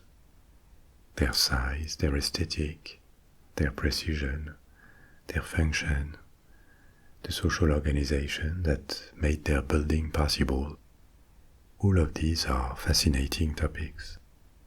But they are just piles of stones. No sign of advanced technology that would have surpassed what ancient Egyptians are credited for was ever found inside or near them. The question is more, how can a society from the 3rd millennium BC, only equipped with technical means that are very rudimentary to us, how and why did it dedicate so much effort to build these monuments? How blocks of this size were cut, brought and put together so tightly, all by hand. Collectively, and despite the loss of mass of the Great Pyramid over the centuries, these blocks represent 92 million cubic feet. That's 2.6 million cubic meters. What were the challenges that architects and workers had to face? And how did they build the pyramid? This is what we are going to examine. We will also visit the inside of the Great Pyramid, and obviously, because it is inseparable, we will talk about Khufu, the pharaoh for whom the pyramid was built. So to begin with, who was Khufu, also known as Cheops? He was the second pharaoh of the fourth dynasty of ancient Egypt, at a time when Egypt had been unified, north and south, for generations already, and already had an old culture and ancient traditions, but very few of the iconic monuments that represent this civilization nowadays. Khufu succeeded his father, Sneferu, and ruled for a long time, at least 26 years, and possibly up to 46 years, according to modern historians. He could have commissioned other buildings than the pyramid. He probably did, but they were lost, and the only intact certified portrait of the king is a small figurine that was made long after his death. Other statues and reliefs were found in fragments, which is not surprising for a pharaoh who lived 4.5 millennia ago. We know next to nothing of what happened during his reign, internally and externally.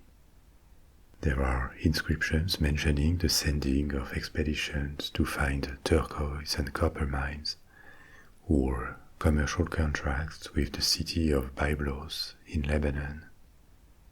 There are also papyrus fragments found fairly recently, 10 years ago, and dating back 4,500 years, the time of Khufu's reign, that are administrative records, letters sent to the pharaoh that shed light on the administration of Egypt at the time. They confirm the sending of food and supplies to sailors or wharf workers. This is valuable, but doesn't tell much of the events that happened during Khufu's reign. So how can we be sure that this pyramid is his? Actually, it was traditionally attributed to Khufu in ancient Egypt, and the first Greek historians wrote about it, endorsing this attribution. But in the Middle Ages, a number of other people were credited with the construction. For example, Nimrod, a biblical figure described as a king in Mesopotamia, or King Sorid, a legendary king from medieval Coptic and Islamic lore. Coptic means that it belongs to the Copts, and the Copts are a Christian ethnic and religious group from Egypt and Sudan.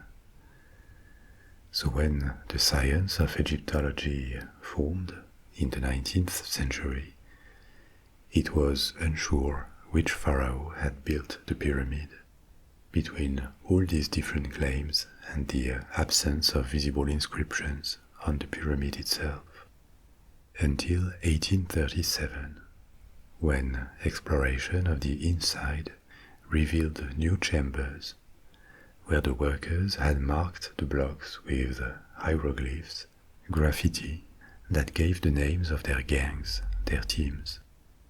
All these team names referred to Khufu, and later other inscriptions with the name of Khufu were found at a quarry where the blocks came from. Finally, in the 20th century, more discoveries of tombs on the site of Giza confirmed that the pyramid was Khufu's, because his wives, his children and grandchildren, and also high officials were buried around the site. So there is little doubt at this point that the right attribution was the old one, the one that Greek historians mentioned. Now it is kind of known where the stone blocks came from, how they were extracted and transported, and of course that this pyramid was intended to serve as a tomb. But looking at all this in details, there are still plenty of unknowns. So let's take a look at what these unknowns actually are. In total, the pyramid consists of about 2.3 million blocks, and in average, the blocks weigh more than 2 tons, and they are of different materials, different types of stone. The most common blocks are limestone, and most of them were quarried at Giza, just south of the pyramid, so they didn't need to travel very far. It is believed they were brought to the site and placed on kinds of sleds. I'll tell you in a minute about the construction techniques. But there were other materials too. For example, the white casing of the pyramid, which was also limestone, but limestone of a different kind. These blocks came from another quarry, about 6 miles south of the pyramid, and they were probably transported by boat. We know that specifically because rolls of papyrus from this 2013 discovery I mentioned before describe the deliveries of limestone blocks and other construction materials from this other quarry to the site of Giza in the last year of the reign of Khufu. What is more impressive in terms of distance is the presence of hundreds of blocks of granite that were transported from Aswan in the very south of Egypt, all the way north to Giza. The distance was 900 kilometers or 560 miles, and the largest of these blocks weigh 25 to 80 tons each. Granite is a very hard stone, and these large blocks were used to make different things inside the pyramid, including the roof of a room inside the pyramid called the King's Chamber. We will visit it later, and several other chambers above it called the relieving chambers, because their function was to distribute and bear the weight of the blocks above them and avoid a collapse. The technique used to extract granite and other stones is well documented. The Egyptians dug holes in the stone and inserted wooden wedges. They soaked the wood with water, and these wedges absorbed it. They expanded and broke off workable chunks of stone. This gave them rough blocks that they could then cut manually to refine them, give them the requested dimensions, and polish them. But who works in the quarries and on the site of the pyramid? A widespread belief in the antiquity was that slave labor was used, but it was more based on the beliefs of foreigners, especially the Greeks, who practiced slavery on a large scale. The Egyptians also did, but were never big on slavery, and it is another topic, but it is hard to distinguish between various categories of forced and unpaid labor that existed in ancient Egypt. People could be bound for life to a temple or a family, but it is not obvious whether they were servants, peasants or actual slaves in the sense we give to this word, because generally they kept some rights, like having personal possessions, belongings, or contracting transactions willingly, and they could not be sold like assets. So there was a variety of situations and rights. It evolved over time. But the only people with a status that corresponds to the modern definition of slavery were either convicted people who were stripped of their rights as punishment, or foreign captives from Nubia or the Middle East. What did exist on a large scale, though, was a system of corvée, that is to say, forced labor for peasants. When they didn't need to work in the fields, they could be drafted to become a workforce or sometimes an army that served the pharaohs or local nobles.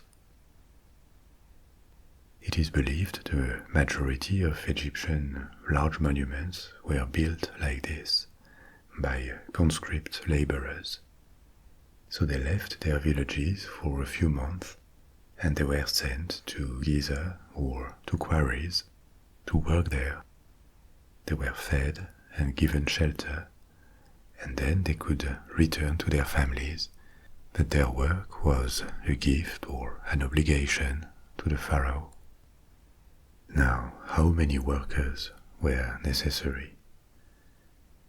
Because the question is, was it possible to cut over 2 million stone blocks over a period of about 27 years, the construction time of the pyramid?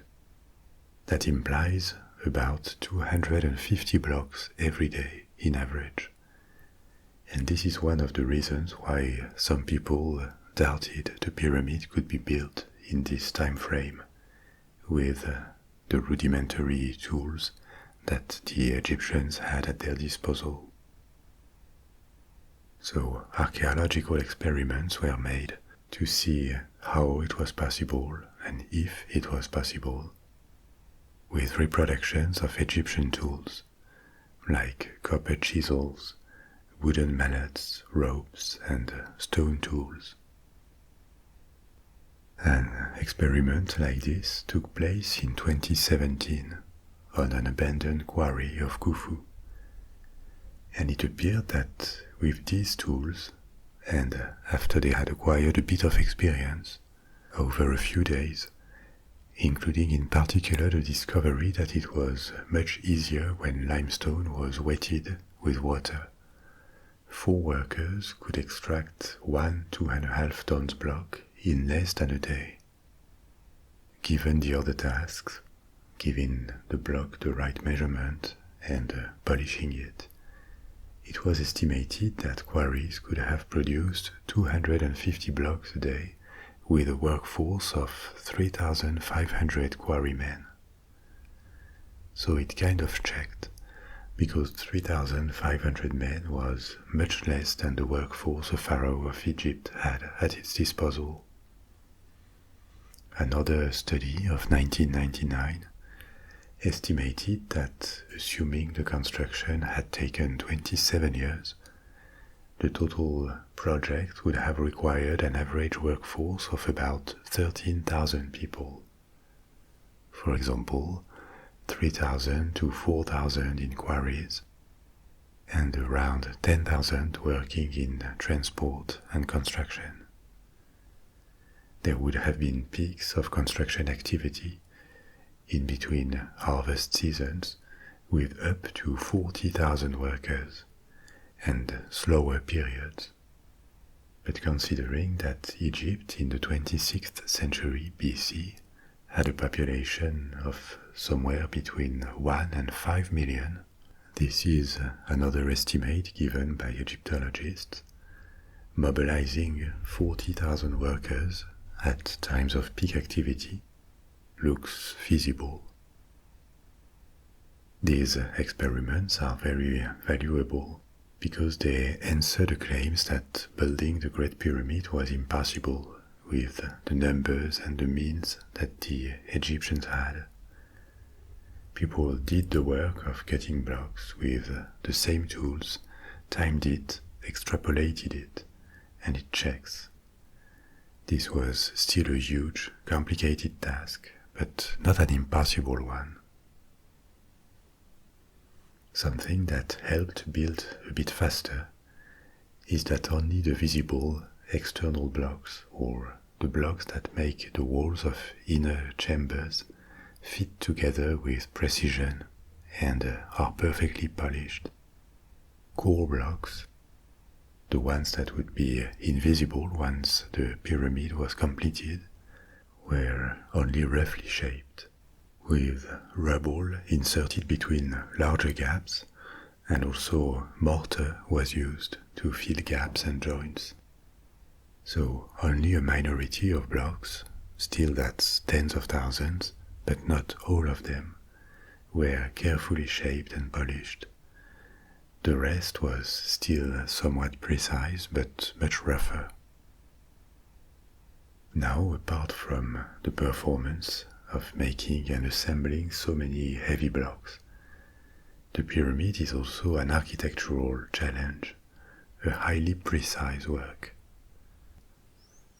The four sides had almost exactly the same length, 756 feet, 230 meters. The angles are almost perfectly right. The square, that is the base of the pyramid, was measured to have only a very marginal error of 12 seconds of arc, that is to say almost nothing. The length of the sides was exactly 440 cubits, and cubits are an ancient unit of length used by the Egyptians and also the Sumerians. That was based on the distance from the elbow to the middle finger. Of course, in constructions it was standardized, like feet are, because this distance varies between people. The slope of the pyramid was also almost perfect, and this slope was actually used in all smooth pyramids, like the ones of Giza, which is why they look the same. They have the exact same proportions. The Egyptians described slopes by counting cubits, how much run for 1 cubit of rise. In the case of the pyramids, the slope seen as perfect was 14 to 11. This ratio is equivalent to about 51-52 degrees of slope. The pyramid is also closely aligned to the cardinal directions. The sides face the geographic north, east, west, and south. Geographic rather than magnetic, because there is a little difference. The magnetic north is the one given by a compass, which points to the magnetic pole. The geographic north and other directions depends on the sun. The Egyptians had no knowledge of the magnetic pole and compasses, so to them the north was geographic, but the difference is very small. How could they achieve this almost perfect alignment with cardinal directions? There are no certainties here, but various theories. One is that they used a vertical rod to track its shadows throughout the day. A circle would have been drawn around the base of the rod, and the shadow line intersects with this circle. This way they could have gotten an east-west line and positioned the north and the south by drawing another line at a right angle to it. Or another possibility is that they tracked the pole star, which they knew to indicate the north and be almost perfectly fixed in the night sky. Or maybe they did it by tracking two other stars, Mizar and Cheops, that appeared on a vertical line on the horizon, close to the north, by the middle of the 3rd millennium BC. In any case, they did it with one such method and with great accuracy for the time. They also probably solved other problems with that kind of simple but astute methods. For example, another hypothesis is that to ensure the base of the pyramid was perfectly flat, they could have filled the square with water and checked the level on each side, like a kind of giant spirit level. All of this shows that, however simple the shape, the building of the pyramid was also an engineering project. It was not just about piling up blocks. It required calculations, anticipation, and the positioning of the building was filled with meaning to the Egyptians. Maybe the biggest question of all is how were these big heavy blocks lifted to the top? There were obviously no cranes or motors, so it had to be entirely built by hand, by pulling or pushing the blocks. As a matter of fact, the blocks placed higher in the structure are smaller, not as thick and somewhat lighter than the blocks near the base. But they still weighed hundreds and hundreds of pounds or kilograms. Pyramids from the 4th dynasty, which include all pyramids at Giza, the other smaller ones, were built by Khufu's successors. These pyramids are entirely made of stone blocks. But later, during the Middle Kingdom, in the 2nd millennium BC, the techniques changed, and most pyramids were made internally of mud bricks. And this mountain of bricks was encased in a veneer of polished limestone. So they looked externally the same, but they did not resist the test of time as well. The casing fell or was taken away, and the bricks deteriorated. This is the reason why later pyramids look older or more damaged than the pyramids of Giza, because they were not as strong internally. Apart from blocks, the Great Pyramid required a large quantity of rubble to fill the gaps between the blocks. As I said before, they were roughly cut when they were not visible. This filling of rubble has almost no binding properties, but it was necessary to stabilize the construction.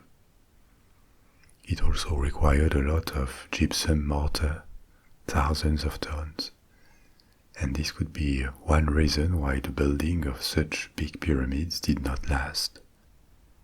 Gypsum had to be dehydrated by heating, which required huge quantities of wood. Some Egyptologists have suggested that the building of the pyramids of Giza and a few other earlier pyramids could have stripped Egypt of almost all its forests. Wood was never very abundant in Egypt. The building of these large stone pyramids may have stopped just because there was not enough wood left to go on, or because it became obviously irresponsible. But returning to the question of how the blocks were moved up to the superstructure, there is no known accurate historical or archaeological evidence that definitively resolves the question. So all we have is hypotheses that are possibilities supported by what we know of the Egyptians' capabilities, but certainties they are not. The most tenable of the methods to raise the blocks seem to be ramps, because the slope of the pyramid is way too steep to pull or push blocks up. There is archaeological evidence that ramps were used, but only evidence of small ramps or inclined causeways, not something that could explain the construction method. An early hypothesis was that a large straight ramp was built by piling up earth, and then raised by piling always more as the pyramid went up. But it was discredited on functional grounds, because its mass would have been almost identical to the pyramid itself. So that would have implied a huge labor cost to first build it and then eliminate it entirely. And it would be difficult to imagine that it didn't leave a trace, because miles around the site of Giza there was only sand and rock. So how do you build and eliminate such a massive ramp with that? So even though a large single ramp is not technically impossible, most experts discard it. That's the center of the mystery around the building of the pyramid, because other options all have their problems. They include zigzagging ramps leaning on the structure, or spiraling ramps all the way to the top. And again, these are possible, but how do you make them stick to the structure? And is it really optimal to make these very heavy blocks spiral around the structure and ultimately cover a long distance when you need to add, in average, 200 to 300 blocks per day during 27 years? It is documented that the blocks could travel on important distances on sleds that were pulled with water to lubricate the surface and make it easier. But the difficulties with ramps is the reason why it is speculated that the actual lifting of the blocks at the end of their journey could have been made with a levering system, kinds of small wooden cranes, maybe only towards the top of the building, because the upper third of its height represents only 4% of its mass. In that case, a levering system for the highest parts could have been complemented with ramps for lower levels. But the use of levers is not documented. We know that the Egyptians had a levered system for irrigation called the shadouf, which was used to move water easily with minimum effort. But there is no formal proof that a bigger and more solid version of that was used at Giza. Now the pyramid, before the white limestone casing was applied to smooth its surface, had small steps. So maybe a multiplicity of these systems could have lifted the blocks one step at a time. There are more hypotheses that tend to be rejected by the academic mainstream. For example, that there was an internal ramp system, that the pyramid was not built from the ground up, but around the core as a spiraling series of levels, so that the structure of the pyramid itself would have been used as a ramp. This one is often discarded for its complexity and lack of any evidence. It could be technically possible, but it looks like a long shot. Another theory, and this one is widely rejected, was that the Egyptians did not actually bring the blocks. They made them directly on site and on the monument with a kind of limestone concrete. What we would take for blocks would actually be concrete. There are many arguments against that, and they include the fact that the analysis of blocks point to regular limestone, or the fact that quarries where the blocks were cut exist, the shapes of the blocks separated from the rock are even visible. So why would they have bothered to extract all these blocks if they didn't need to? So the building techniques remain somewhat mysterious at this point.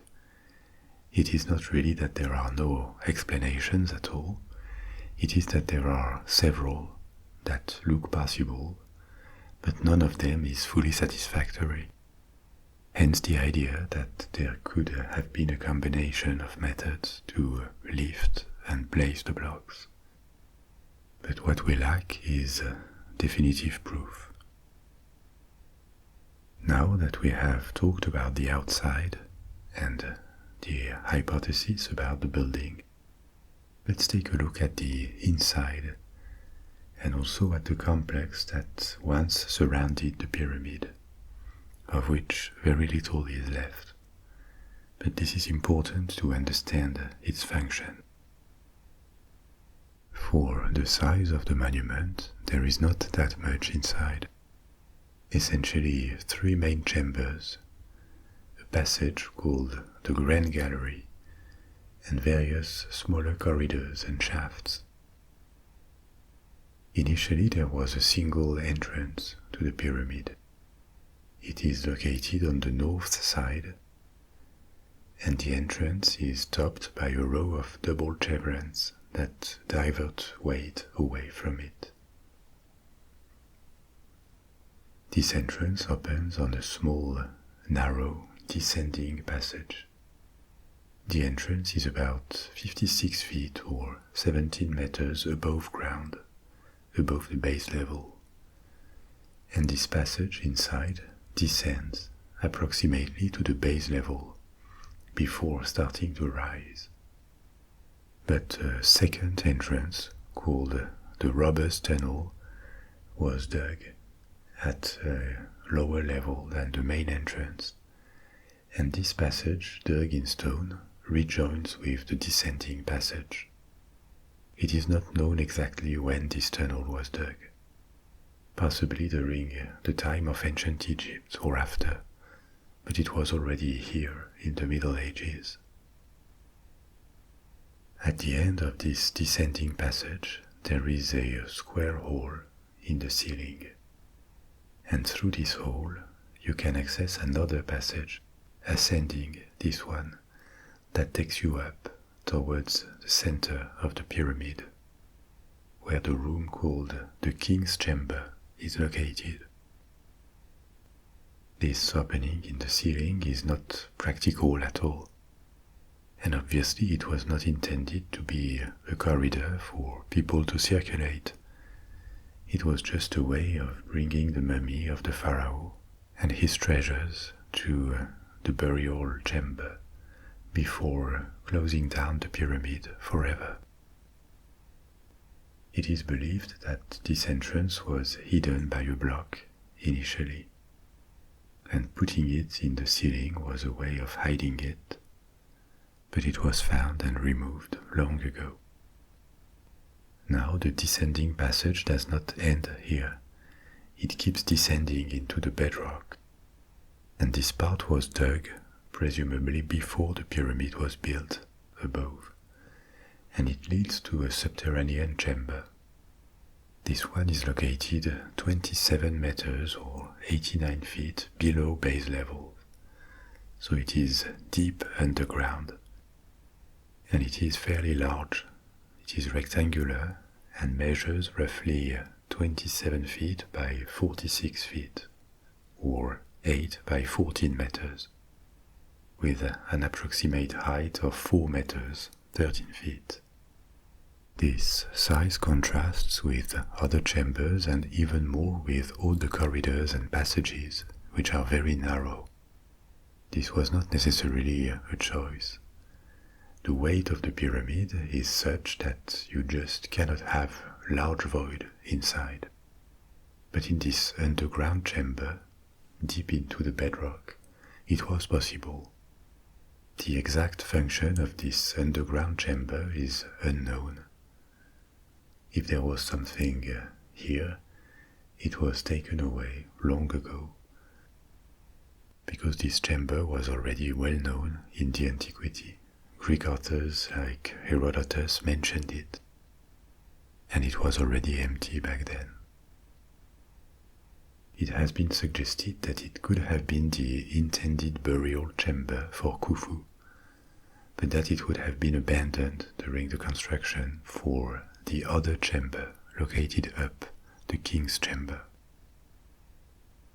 So returning to where the ascending passage began, if we take it on about 40 meters of distance, moving upward inside the pyramid, we reach a point where we can either keep going up and enter a narrow but very high gallery called the Grand Gallery, or we can take a horizontal passage. The Grand Gallery leads to the King's Chamber, whereas the horizontal passage leads to a room called the Queen's Chamber. It is called the Queen's Chamber, but its function is unknown. Actually, kings and queens in ancient Egypt could be buried on the same site, but not in the same tomb. So the function of this room is unknown, and it was also found empty. It had been reached by looters long ago. This Queen's Chamber is located exactly halfway between the north and south faces of the pyramid. It is obvious that having this room was planned all along. It was not dug in blocks, but it was paved and walled, and it has a pointed roof, here again most probably to distribute weight above it. Going back along the horizontal passage and rising through the Grand Gallery, we can reach the King's Chamber. This Grand Gallery is impressive. It is narrow and gets narrower as we go up. Its width decreases from 7 feet or 2 meters at the start to only 3.5 feet or 1 meter at the end. But the ceiling is 28 feet high, so in the complete darkness of the pyramid, it was too far, too high to be seen. At the end of the gallery is the last line of defense of the King's Chamber, an antechamber that was designed to house portcullis blocking stones. 3 large granite stones, doors, were placed in slots and dropped supposedly after the pharaoh was buried. The portcullis stones were thick, about 20 inches or 50 centimeters thick each one. But they obviously were not enough, because they could still be destroyed, and they were. And also the antechamber had a design flaw. A space was left above these big stones, between their top and the ceiling, so they could be circumvented, except the last one. Crossing this antechamber, we finally reach the King's Chamber, which is located about halfway between the base and the top of the pyramid. It was found empty, with only a broken stone sarcophagus, where supposedly the mummy of Khufu was one day placed, probably surrounded with the artifacts and the treasures that would accompany him in the afterlife. But all was looted long ago, during the antiquity. Above the roof of the King's Chamber, there are 5 compartments that were presumably intended to safeguard the King's Chamber from the possibility of the roof collapsing. This is why these compartments were called relieving chambers. It is in these compartments that these graffiti left by workers were discovered in the 19th century, helping to attribute the pyramid to Khufu.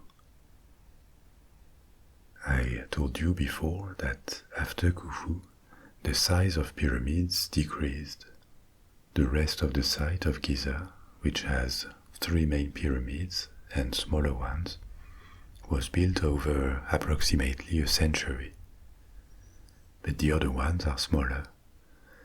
And after the fourth dynasty, the size of pyramids decreased, and these cores of stone blocks were replaced by bricks. The fourth dynasty was during the Old Kingdom.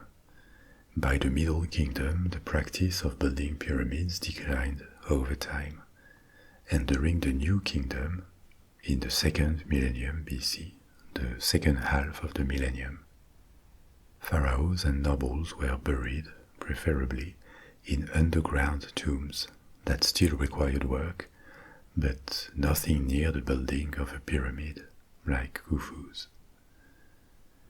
So why did they stop building pyramids?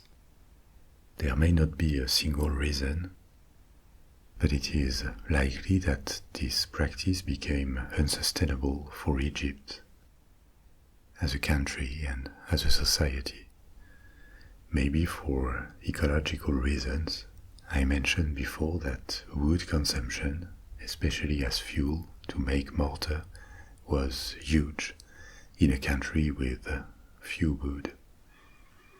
And maybe also for social reasons. Pharaohs may have been seen as living gods, but maybe there was so much a society was ready to accept to honor them. Pharaohs kept building, but they increasingly invested in temples or smaller monuments that may have been seen as more useful and more acceptable.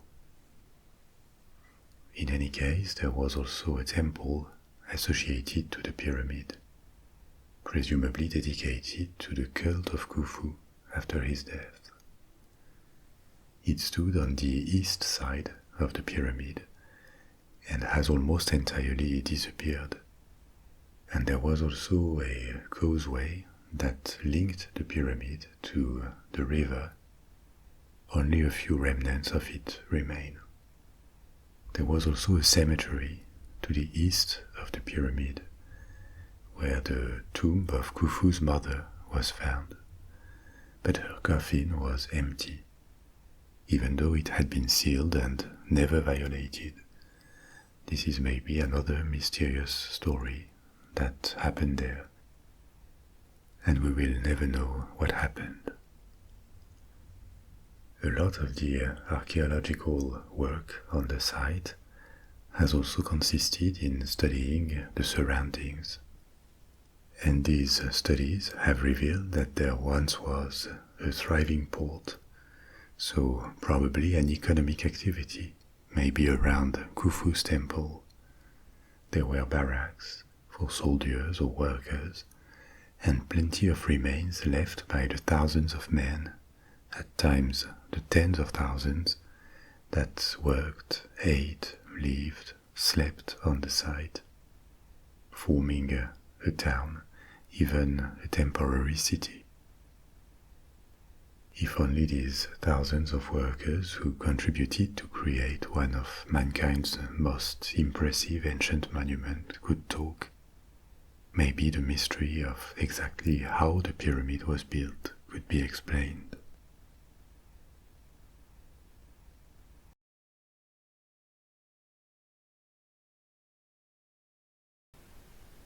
When asked about a queen of Egypt, the name of Cleopatra may come to mind first.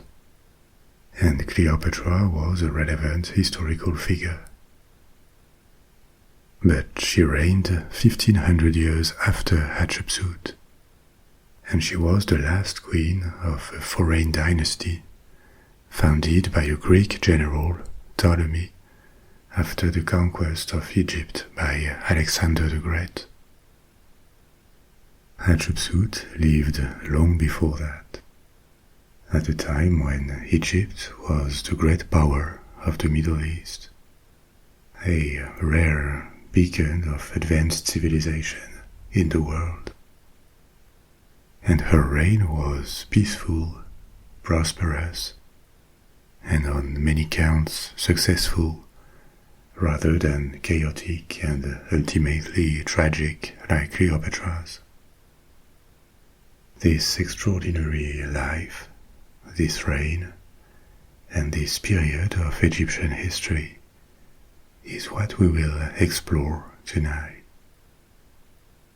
So please make yourself comfortable before we begin our time travel to the 2nd millennium BC. Egypt in the 15th century BC was living one of the best periods of its long history. Best in the sense that it dominated its neighbors. Its frontiers were safe, and it was politically stable. The central power of the pharaohs was not seriously challenged. We know it not just thanks to the documents and accounts this period left. We also see it in an intense period of building, an abundant production of art, of crafts, in the opening or reopening of trade routes, as we will see during the reign of Hatshepsut. So there is an abundance of signs that Egypt was doing well at the time, and it had not always been the case.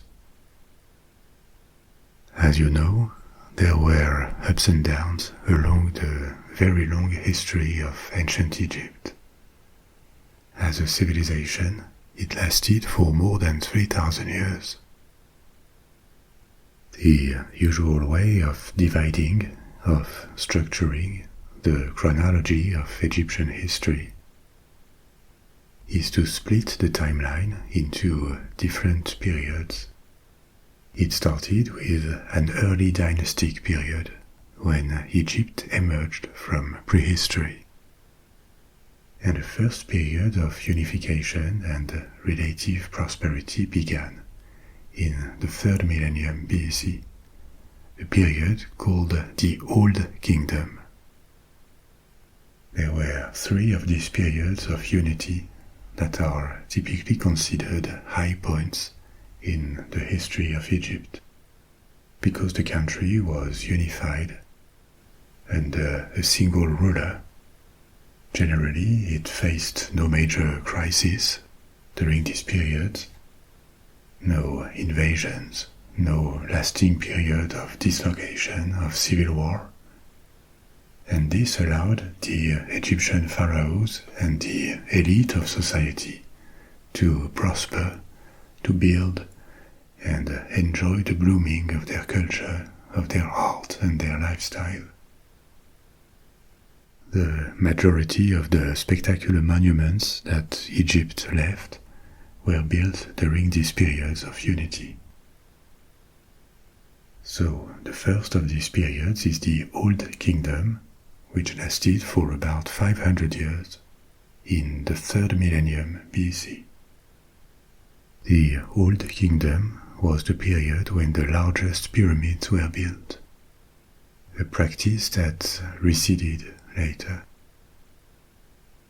The second of these periods is the Middle Kingdom, which lasted about 3 centuries at the start of the 2nd millennium BC. And finally, the third one was the New Kingdom, 5 centuries in the second half of the 2nd millennium. In between these periods, there were intermediate periods of domination by invaders or disunity. The Egyptian civilization did not stop in these periods. In many respects, society went on, stayed as it had been. But these intermediate periods did not produce major monuments or memorable rulers. They were periods of relative decline when it came to the Egyptian state, its military, and the capacity of Egypt to project power beyond the valley of the Nile. After the New Kingdom, that ended in the 11th century BC, it went downhill for Egypt. There were various attempts to restore the power of ancient Egypt, but they all failed, and the country fell prey to various invaders, like the Babylonians, the Persians, later the Greeks. This was when the Ptolemaic dynasty appeared. And finally, after the failure of this dynasty to preserve its independence, the country fell to the Romans, who turned it into a Roman province.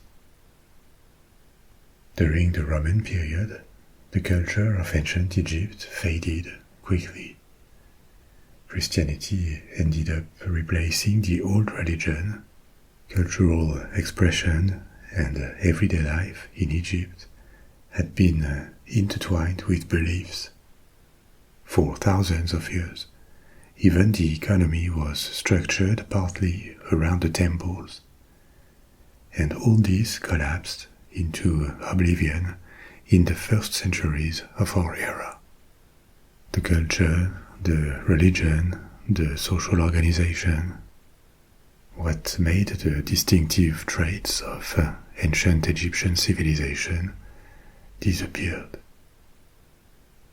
But 1500 years earlier, in the New Kingdom, the period that is going to interest us tonight, this final collapse would have been really hard to imagine, because Egypt shined more than ever at the time. In between the Middle and New Kingdoms, there had been one of these intermediate periods of fragmentation, and invaders from the Middle East, a people or a collection of peoples called the Hyksos, had entered the north of Egypt and occupied it, taking the opportunity to gain these new lands thanks to the void of power in Egypt. Several generations passed like this, and the New Kingdom started when a faction, a dynasty from the south, from Upper Egypt.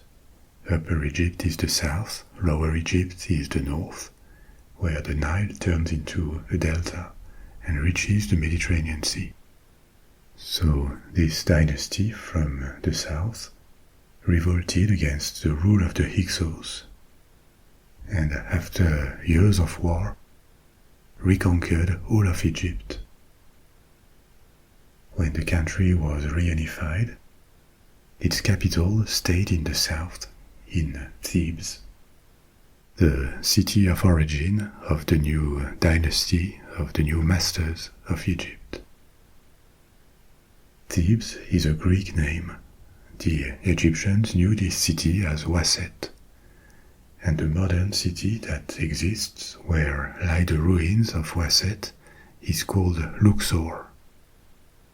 So Thebes, or Waset, remained the capital of Egypt for several centuries after the beginning of the New Kingdom. Before the New Kingdom, Thebes had had its importance. During the Middle Kingdom, it had been a respectable city already, and had received several monuments, like the Temple of Karnak, or the mortuary temple of Pharaoh, Mentuhotep II. But after that, it had declined for centuries. The success of this southern dynasty, and this new status as capital of Egypt, completely reversed the situation for Thebes. It turned into a thriving capital, with spectacular monuments and royal palaces. What remains today of this long period of prosperity in Luxor are the buildings made of stone mainly.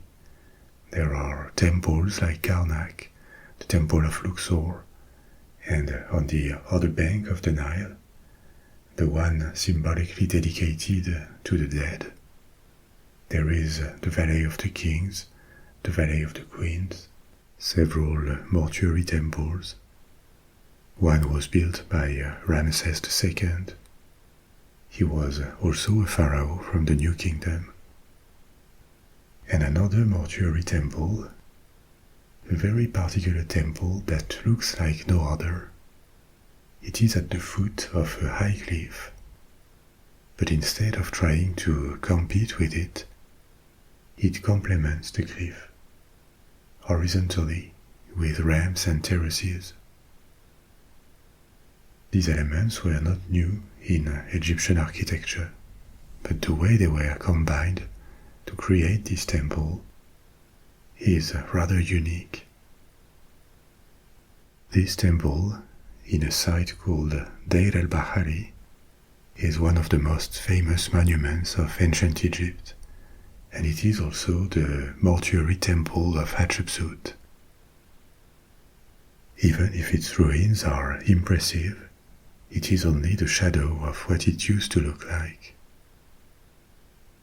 A lot of it was destroyed after the death of Hatshepsut, we will see why, and also it was poorly restored in the 20th century. But we will return to this temple later in our adventure. So this long explanation was to tell you what the New Kingdom was and the importance of Thebes for Egypt in the second half of the second millennium BC. Thebes is going to be the setting of our story tonight. This is where Hatshepsut spent most of her life, and the place from where she ruled over millions. A capital that was not as spectacular at the time as it would become, because she lived near the beginning of the New Kingdom, but she turned out to be one of the major contributors to the embellishment of Thebes, not only with her temple on the West Bank. Like other pharaohs, she commissioned a lot of buildings and improvements to temples to show off her power, to leave a trace, and consolidate her position on the throne. But first, let's rewind a little bit and start talking about what we know of Hatshepsut. Who was she? And how did a woman end up on a throne that was apparently reserved to men? Hatshepsut was born a princess, probably the daughter of Pharaoh Thutmose I and his main wife, Ahmose. Probably because there is always a little doubt when it comes to filiation and records in ancient Egypt. The entire story I am going to tell you actually is based on reasonable guesses by Egyptologists, based on different sources that are recouped, inscriptions on walls, on monuments, texts on papyrus. But a lot are incomplete, a lot were lost, and what kings and queens of ancient Egypt had written about them was not always the truth. So bear in mind that all of this is likely, but not 100% guaranteed, and this is why I will often use the conditional. So I said main wife about her mother, Ahmose, because pharaohs could have several wives and countless concubines. They would typically have many children, but the great royal wife was the most important spouse. She had a preeminence over all the others. So had her children, and great royal wives had different official functions. They would also often be of royal blood themselves. The ancient Egyptians believed that avoiding a dilution of royal blood was very important. They saw pharaohs as half-gods. And for that reason, the taboo of incest and having children between siblings was lifted for the royal family. Not for the rest of society, but for the royals, an exception was made. It is not impossible that Hatshepsut's mother, Ahmose, was the sister of Hatshepsut's father, Thutmose I. We don't exactly know. Ahmose is sometimes referred to with the title King's Sister, but this may not mean she was his biological sister. This title of sister was also used for wives in relation to their husband. But in any case, there is no doubt that Hatshepsut was born as royal and as sacred as a little girl could be in ancient Egypt at the time. She was the daughter of a pharaoh and his great royal wife, meaning that her blood was precious, almost perfect. It carried royalty. And certainly for that reason, after her father's death in 1493 BC, she was married to her own half-brother, Thutmose II. It was probably even more important to marry Hatshepsut and Thutmose II, because Thutmose was the son of the pharaoh and a lesser wife, not the son of Ahmose.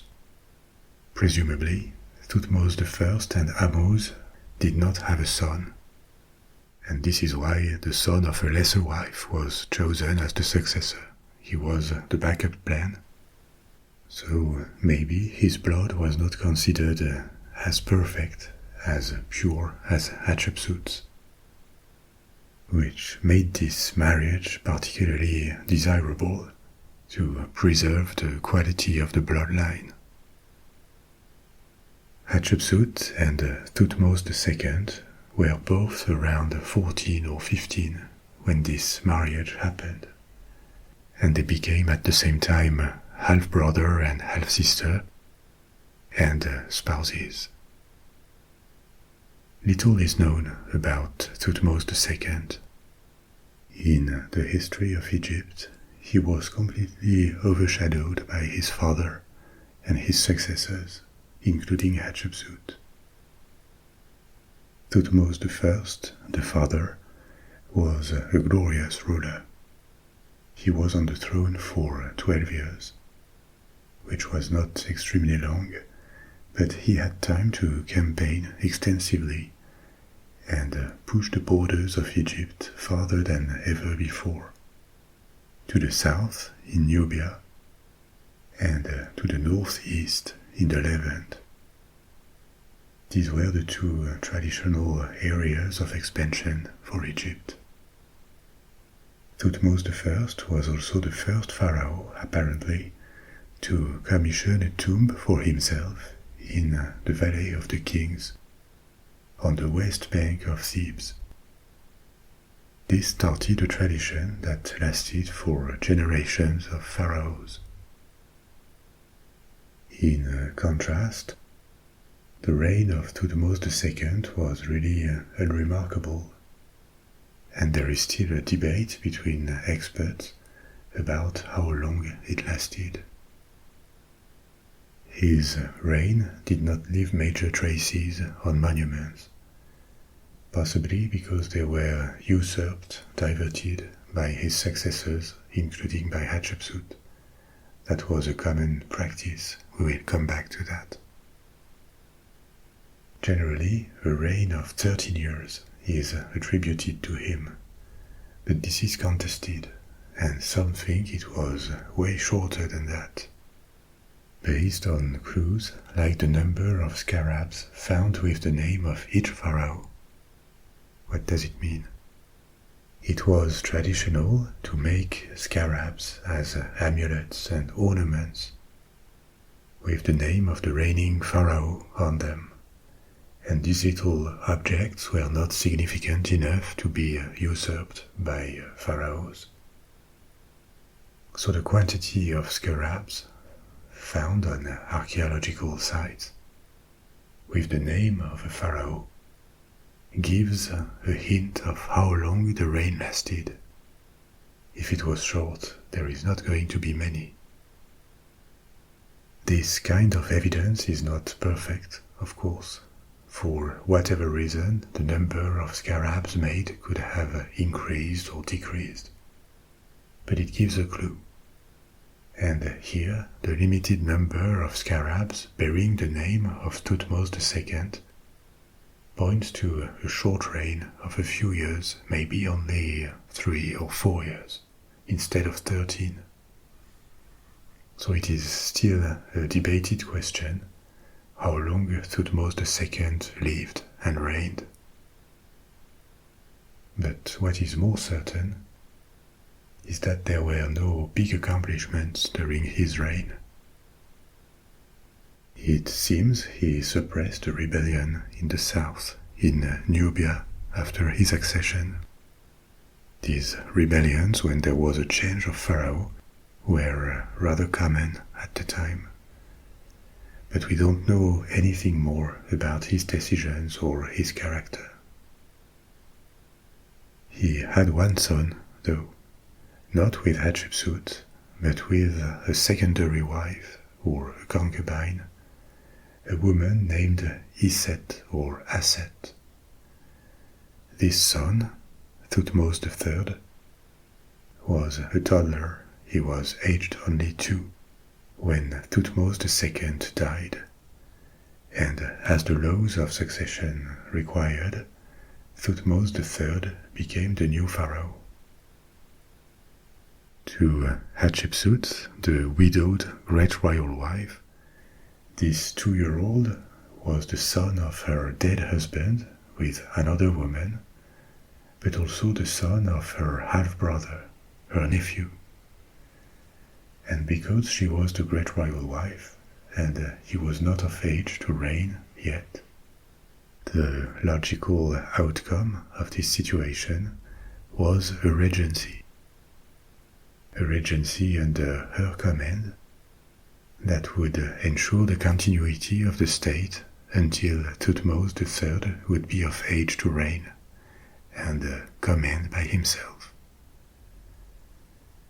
This is how Hatshepsut became queen regent, that is to say, a queen with the right to take decisions and assume power, but only temporarily, and in the name of a king who is too young to do it by himself. This figure of a queen regent is not extraordinary in history, it is quite common. There were queen mothers acting as regents before in the history of Egypt. What is much less common is how this regency evolved. Thutmose III had become the new pharaoh in 1479 BC, aged 2. 7 years later, at most, when he was 9, Hatshepsut had assumed the position of pharaoh instead of him. We know nothing of this rise from queen regent to queen regnant at the expense of her nephew. We only know that around 1479, and for 20 more years, that is to say, until the rightful male heir was 24 approximately, Hatshepsut stayed on the throne as the monarch of Egypt.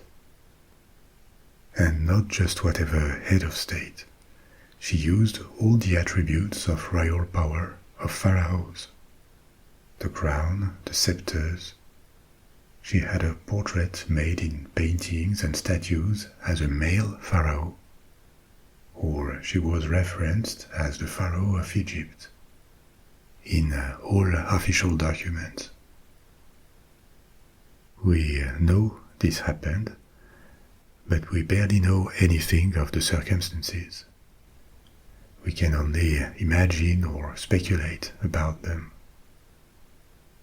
What we know is that the starting situation in 1479, she was 18 at the time, and Thutmose II had just died. We ignore the kind of relations Hatshepsut and Thutmose II could have, if they liked each other or not. that was not really relevant in such a marriage. And in any case, with her husband out of the picture, she was now queen regent for her nephew. A nephew that was also the son of her dead husband with another woman. Maybe she liked the taste of power that she experienced as the regent, and she wanted to stay in place for longer. Maybe she had been raised with her father, Pharaoh Thutmose I, or other people around her, playing with the idea that she could become pharaoh because she was particularly capable. Maybe for whatever reason, like their economic interests, there were influential people at the court around her who wanted her on the throne rather than Thutmose III, because it served their interests. Anything can be imagined, but nothing is proven. It is tempting to imagine that this progressive seizing of power was achieved thanks to her strong will, abilities and machinations maybe. But we don't know for sure. It could also be that the royal court around her wanted her on the throne rather than Thutmose III, and the young boy would have been sidelined for that reason. In any case, it happened, and retroactively, the beginning of her reign as pharaoh was backdated on the monuments she commissioned to year 1 of the reign of Thutmose III,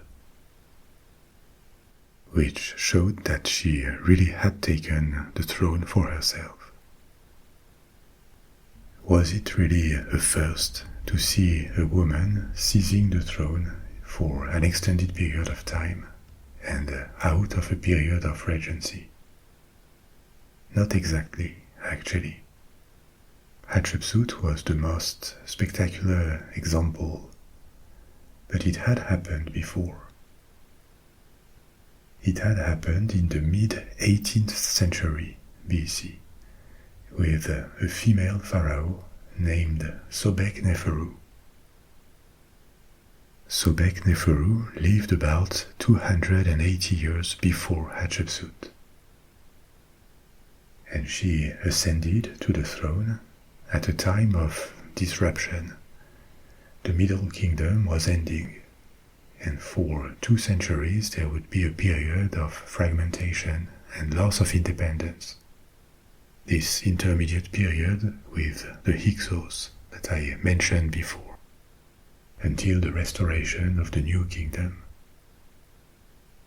So Sobek-Neferu was the last ruler of her dynasty, the 12th dynasty, and she was on the throne for less than 4 years.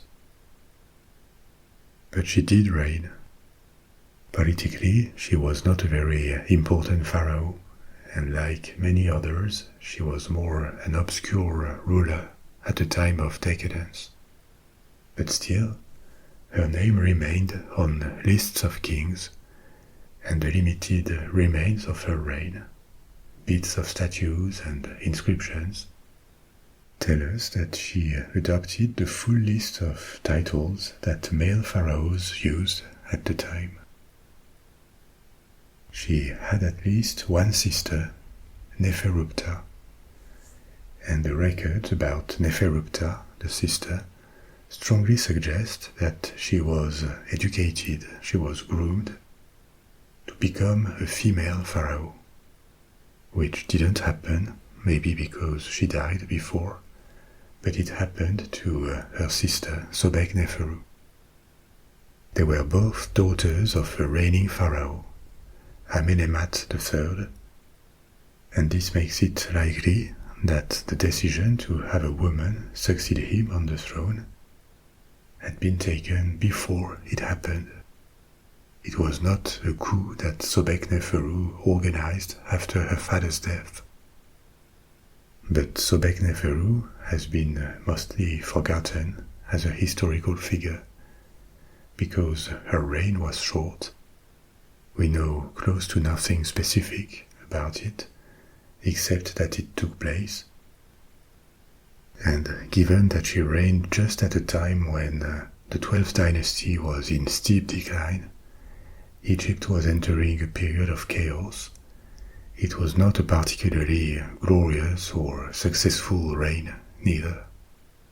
So her figure is not very evocative and she's not famous, but she was a female pharaoh before Hatshepsut. And like her, she had the titles and supposedly prerogatives of pharaohs. We don't know of other earlier female pharaohs, but there were older possible female rulers of Egypt in the 3rd millennium BC, during the Old Kingdom and before. The very first name, during the 1st dynasty, that takes us around 2950 BC, 5,000 years ago, was Meritnate, a queen that could have been the great-granddaughter of the very first pharaoh of unified Egypt, Narmer. It is established with a good grade of certainty that Meritnate was a regent, but it is also supposed, based on several records, that she may have also effectively ruled Egypt as a queen regnant. It is unproven that she did it as a pharaoh. We don't know whether she was ever represented or titled as one. But she could have actually ruled the country out of a period of regency. If true, that would make her the earliest known queen regnant in recorded history in the entire world, 5,000 years ago, when not a single one of the great monuments of the world had been built, not even the pyramids of Giza. But this is very speculative, not her existence, but the reality of the power and titles she would have had. Another slightly later candidate from the 5th dynasty. We are now during the Old Kingdom, 4,500 years ago, is a queen called Setibor. She is a little-known queen of the 5th dynasty. The 5th dynasty reigned in the 25th and 24th centuries BC. And now we are a few generations after the building of the Great Pyramids. Setibor was the main wife of a pharaoh, but she could have become more than that. And this hypothesis comes from the unusually large size of her pyramid, her tomb, and also how her monuments were targeted for destruction or appropriation by later rulers. This suggests that maybe she could have had more power and actually ruled the country. The targeting of monuments, or their appropriation by erasing the name and replacing it with another one, this is not necessarily something that happened because she was a woman. It was common practice when a pharaoh died to steal his accomplishments and appropriate monuments, new wings or chapels or embellishments offered to temples, just by changing the name of their commissioner. This happened a lot, including between pharaohs of the same dynasty. Hatshepsut did it, and after her reign she was subject to it too. Maybe there was a particular rejection of female pharaohs, because this was not usual, and political and military power was traditionally the domain of men in ancient Egypt. But the targeting of their monuments is not the ultimate proof of that. It happened to everyone. The monuments of Hatshepsut were also degraded by her successors, starting with Thutmose III when he could finally take the reins of power. And a century ago, Egyptologists believed that this was a consequence of the rejection of a female pharaoh in a male-dominated society. But this view has been mitigated a lot since then. It is unsure that Hatshepsut's monuments were targeted that much more than those of male pharaohs, and it is not easy to distinguish what was the rejection of this figure of a reigning queen, and what could have been the rejection of her as a person by her nephew, because after all, she had stayed in power for more than 20 years at his expense, based on the rules of succession of the 18th dynasty. She had usurped power. But we don't know anything specific about the personal relation between Hatshepsut and Thutmose III. Maybe they got along well, and he was happy to share power with her. Or maybe he hated her and he couldn't wait to take back what he saw as rightfully his. If it was this second option, we cannot rule out that he ordered the erasure of her name in many places as revenge against her as a person, not because she was a woman. We don't know more about that than what material evidence tells us, and the narrative behind the relations between these historical figures is left to our imagination.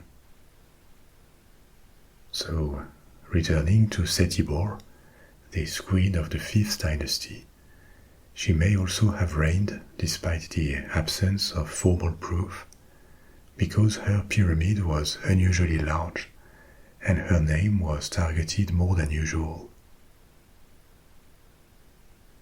One last possible ruler, also speculative, is a queen called Nitocris, who would have been the last queen of the 6th dynasty. This is now towards the end of the Old Kingdom in the 22nd century BC. The existence of the previous queens I mentioned is rather well established.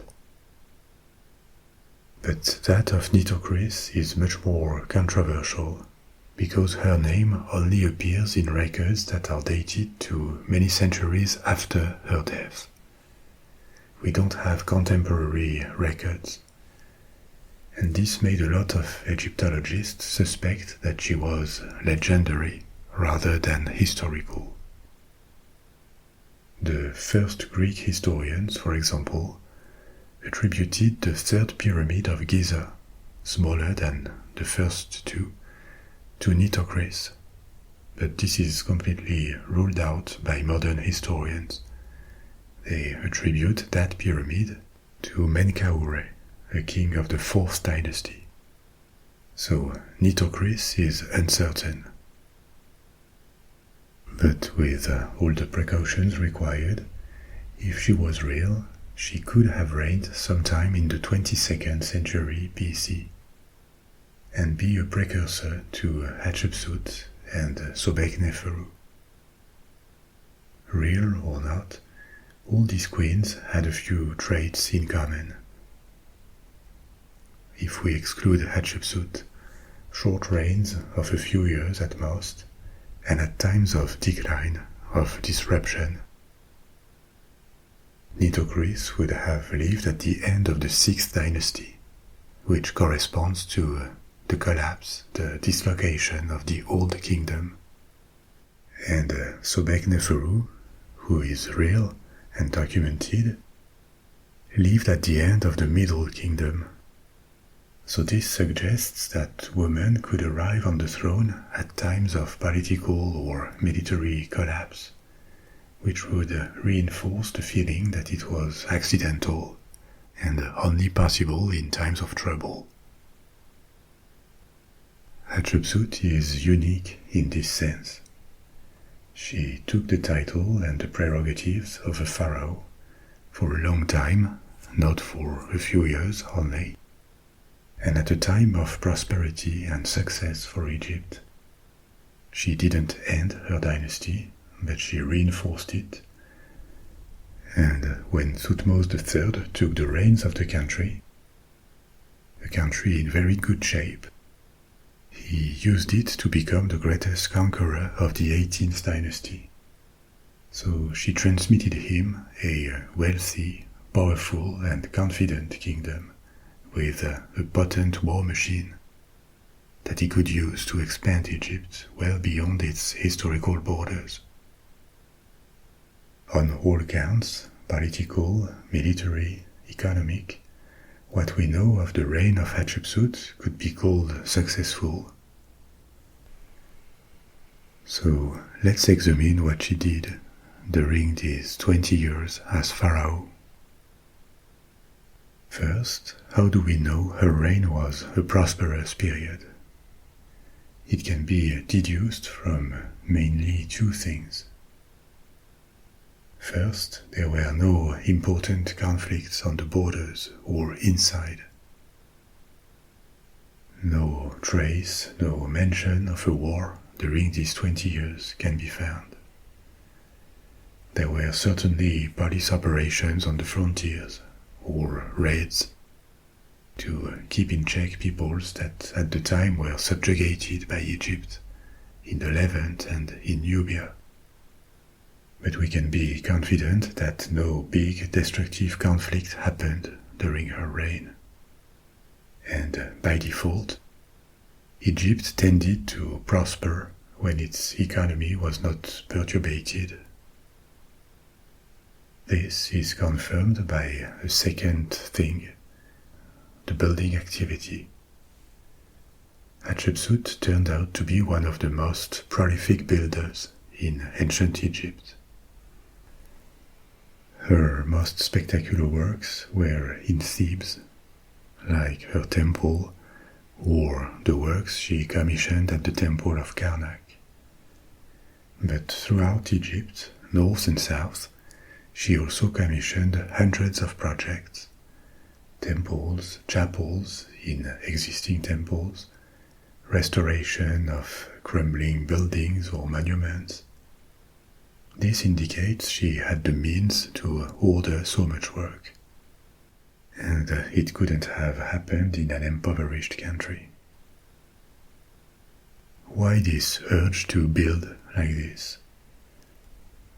Like all pharaohs, to leave a mark, but also for more practical, political reasons, to affirm her power. When a new temple was inaugurated, or an older temple reopened afterwards, the pharaoh, or at least an envoy, would show up to perform rituals. The rituals reserved to pharaohs, and by doing this, they provided a visible proof of their existence, of who they were. We can imagine that the visit of the pharaoh in a place was something extraordinary for the people. First, because people certainly never saw so much refinement, with jewels, clothes, all the pageantry that surrounded the pharaoh constantly. And this visit was the closest thing to a god visiting the world for them. It was an event that people certainly remembered for the rest of their lives. Maybe more than for others, than for her male predecessors, Hatshepsut needed to do that, to commission religious buildings, to visit them, to show how real she was, to affirm her power, because it is likely that a female pharaoh raised eyebrows. It was unusual.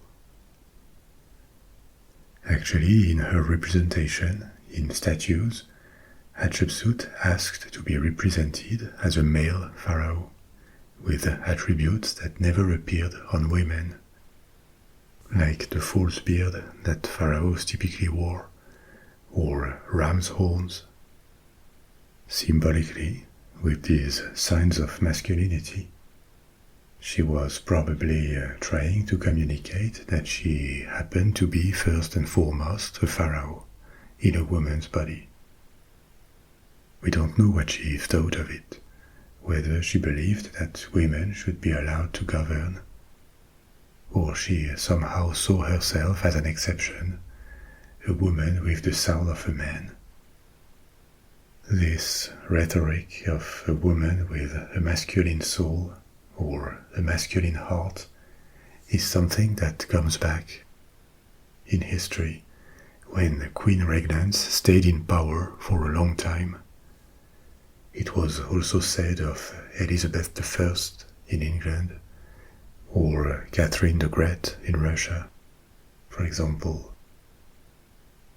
Maybe it was just a way of making it acceptable to have a woman controlling power when it was traditionally the property of men. In any case, it is likely that the intense building activity during Hatshepsut's reign was, for a part at least, a way of consolidating her power. But her biggest works took place in the capital, at the temple of Karnak, which is on the east bank and on the west bank of the Nile, the one symbolically dedicated to the dead, because this is where the sun goes down. Karnak is not just a temple, it was a temple complex with a multiplicity of temples, chapels, shrines, and other buildings, and it was probably the most important religious site or center in Egypt during the New Kingdom.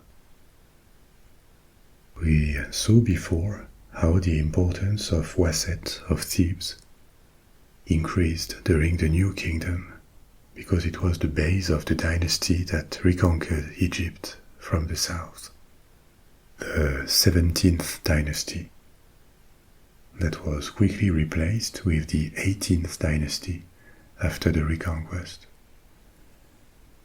Under the 18th dynasty, the country rebuilt itself. A lot of old monuments were restored, many more were built, and Egypt also expanded abroad. That's why the 18th dynasty, of which Hatshepsut is a part of, is considered one of the most successful and a peak for ancient Egypt. In Thebes, the main local god was Amun. In the rest of Egypt, Amun was not completely unknown, but was a secondary deity. It received little devotion in other places, even though the influence of its cult had begun to expand beyond Thebes during the Middle Kingdom. The fortune of the cult of Amun completely changed with the New Kingdom. Amun was now the god of the new pharaohs, the main cult in the capital of Egypt, and with it, the cult of Amun grew dramatically all across the country, to the point that later Amun even absorbed other deities. His cult merged with parts of the cult of the sun, Ra, and a godly figure called Amun-Ra was worshipped. The success of a cult meant offerings from the people and enormous favors from the pharaohs or the high nobles of the country. There was an economic dimension to it, and during the New Kingdom, no site was as favored as Karnak by successive pharaohs. This turned the temple of Karnak into an economic powerhouse.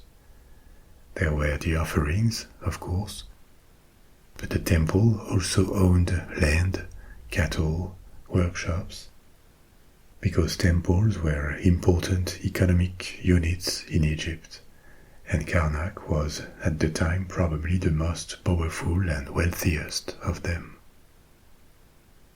The peak time of Karnak was during the New Kingdom, but it had started centuries earlier in the Middle Kingdom, and construction went on until the Ptolemaic period, the Greek period, at the end of the history of ancient Egypt. So the temple or the complex of Karnak was active for close to 2000 years before it really was abandoned. And nowadays, its remains are still among the most spectacular ruins visible in Egypt. Hatshepsut's contribution to Karnak included 2 obelisks, these high vertical monuments made of a single block, a shard of stone. At the time they were the highest ever, and one is still standing at Karnak. She also offered a shrine called the Red Chapel, and plenty of other restorations or smaller interventions in the perimeter of the temple. Many were usurped by others who put their names on them. But the most spectacular work she commissioned was her own mortuary temple on a site called Deir el-Bahari. What is a mortuary temple, actually? It was not a tomb, but a special temple adjacent or close to a royal tomb, a temple that would survive the pharaoh and be dedicated to its cult after his death, or in the case of Hatshepsut, her death. This mortuary temple stands out in ancient Egyptian architecture. It uses a cliff as a backdrop, and it spreads horizontally at the foot of the cliff. This is why many pictures of this temple are aerial pictures. But people saw it from the ground, and what they saw was this succession of terraces connected by ramps with lines of columns and statues slowly rising in front of them until the cliff took off like a connection between earth and heavens. That was certainly a striking vision for people who were not used to seeing the landscape being used like this in architecture. It was not a complete first, though. There was already a smaller temple on the side, the temple of Mentuhotep II, a pharaoh from the beginning of the Middle Kingdom, who also came from Thebes. But Thebes had not remained the capital for long during the Middle Kingdom. This monument remained, maybe in a poor state because it was 500 years old when Hatshepsut started hers, unless it had been restored. In any case, part of the inspiration for her temple came from this smaller adjacent building, the ramps and the lines of columns. Nowadays, Hatshepsut's temple looks very dry, mineral, but it was not always the case. The perimeter was irrigated. There was a lot of green too. So at the foot of this cliff, what people saw was this mix of trees, of green plants, and the warm yellow of the limestone, the vibrant colors of the statues, probably. All this overlooked by the ochre reddish cliff. For ancient Egyptians, this must have been a vision of perfection and a celebration of life that evoked the afterlife for them. That was certainly the intention. In the gardens, at the foot and on the terraces of the temple, there would have been myrrh trees brought back from afar, from the land of Punt. The land of Punt is a somewhat mysterious kingdom or region in Africa that appeared in Egyptian records, and it was probably somewhere on the African coast of the Red Sea, where Eritrea is nowadays. In the Middle Kingdom, there had been commercial links between Egypt and this land of Punt, known to provide gold, ivory, ebony, wild animals, and most importantly, aromatic resins like myrrh or frankincense. The Egyptians needed these products. Myrrh or incense were considered gifts worthy of gods. So this trade prospered in the Middle Kingdom, with Egyptian boats sailing in the Red Sea, certainly following the coastline, until they reached this land of Punt, and traded there. But this route and the knowledge of the location of the land of Punt was lost during the Second Intermediate Period, after the Hyksos had taken the north of Egypt. Hatshepsut ordered and oversaw a mission to reopen this route, which was done and apparently at the time considered to be an extraordinary accomplishment of her reign. It was celebrated on the walls of her temple, from which a lot of information about her reign has come to us. On the walls of their temples, their tombs, on the monuments they commissioned, all ancient Egyptian leaders celebrated their accomplishments. They also erased or hid their failures, and probably exaggerated or straight out lied sometimes about their reigns. What is written on the walls of tombs, of temples, even in official records, cannot really be taken for granted, because it was often exaggerated or inaccurate. And Hatshepsut was no exception. To reinforce her claim to the throne, she had a story of divine birth told about her. In this myth, the god Ammon would have visited her mother, Ahmose. Ahmose would not have realized it because Ammon had taken the appearance of the pharaoh, Thutmose I. And this is how Hatshepsut would have been conceived, the direct daughter of the most important god of Egypt at the time. And the myth told on the walls of her temple does not end there. Another god from Upper Egypt, Khnum, the god who regulated the annual flood of the Nile, and also formed the bodies of human children, would have been called to create her Ka, that is to say, her life force. What does it mean? We have the word soul to name the concept of a spiritual, invisible essence of a person.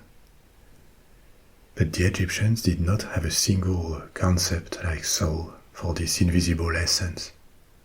They referred to various different parts of what we would call a soul. There was the Ka, the vital essence, or the double, which cannot really be translated directly. The Ka was the connection with the life force, what made a person alive. When your Ka went away, you died. But the Ka was only one aspect of the soul. There were others, like the Ba, B-A, the personality.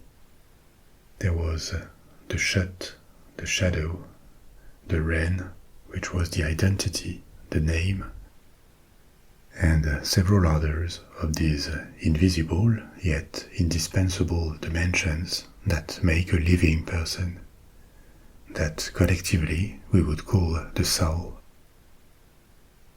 So the Ka of Hatshepsut and also her physical body, her Chet, would have been created by the god Khnum.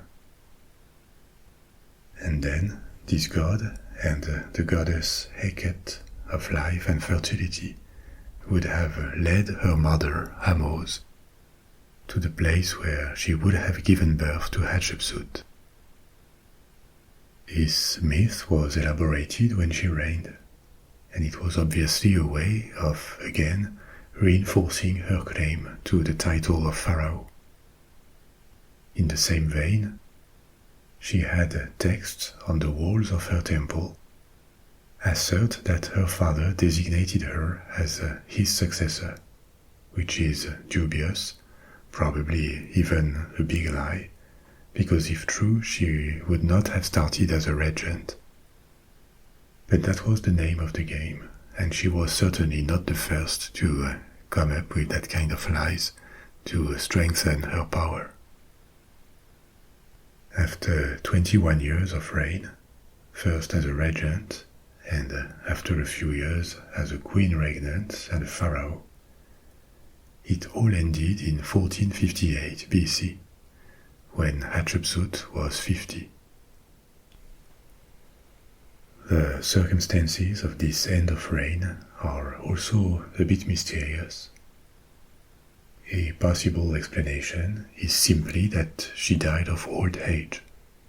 50 was already a respectable age in antiquity, and she could have died of natural causes, an illness, for example. She died in year 22 of the reign of Thutmose III, her nephew, for whom she started as a regent, and at the time Thutmose was 24 years of age, well past the point where he should have started reigning.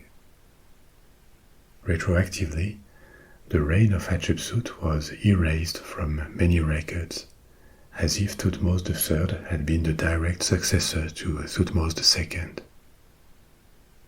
Another possibility, but it is purely speculative, was that she was overthrown by her nephew, more or less by force, and killed, or that she died afterwards.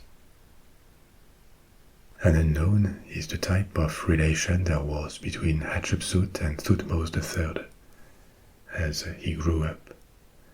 Was he impatient to take the crown, or instead did they go along and share power in good intelligence, or anything in between? We don't know. Thutmose III certainly didn't have a weak character. He proved it after, turning into a hyperactive conqueror, a builder, and one of the most glorious pharaohs in the history of Egypt. He is sometimes called Thutmose the Great. And his style was very different from hers. He constantly campaigned on the frontiers and beyond. When Thutmose was still a child, she certainly had the power and the possibility to get rid of him. Accidents or poisonings happen, and yet she didn't. Is it that she didn't dare, or that her moral sense or affection made this option impossible? These are more unknowns. But the fact that Thutmose III reached adulthood and the succession did not alter the peace in Egypt speaks rather well of Hatshepsut's character and skills as a monarch. She left the country in good condition and in order behind her.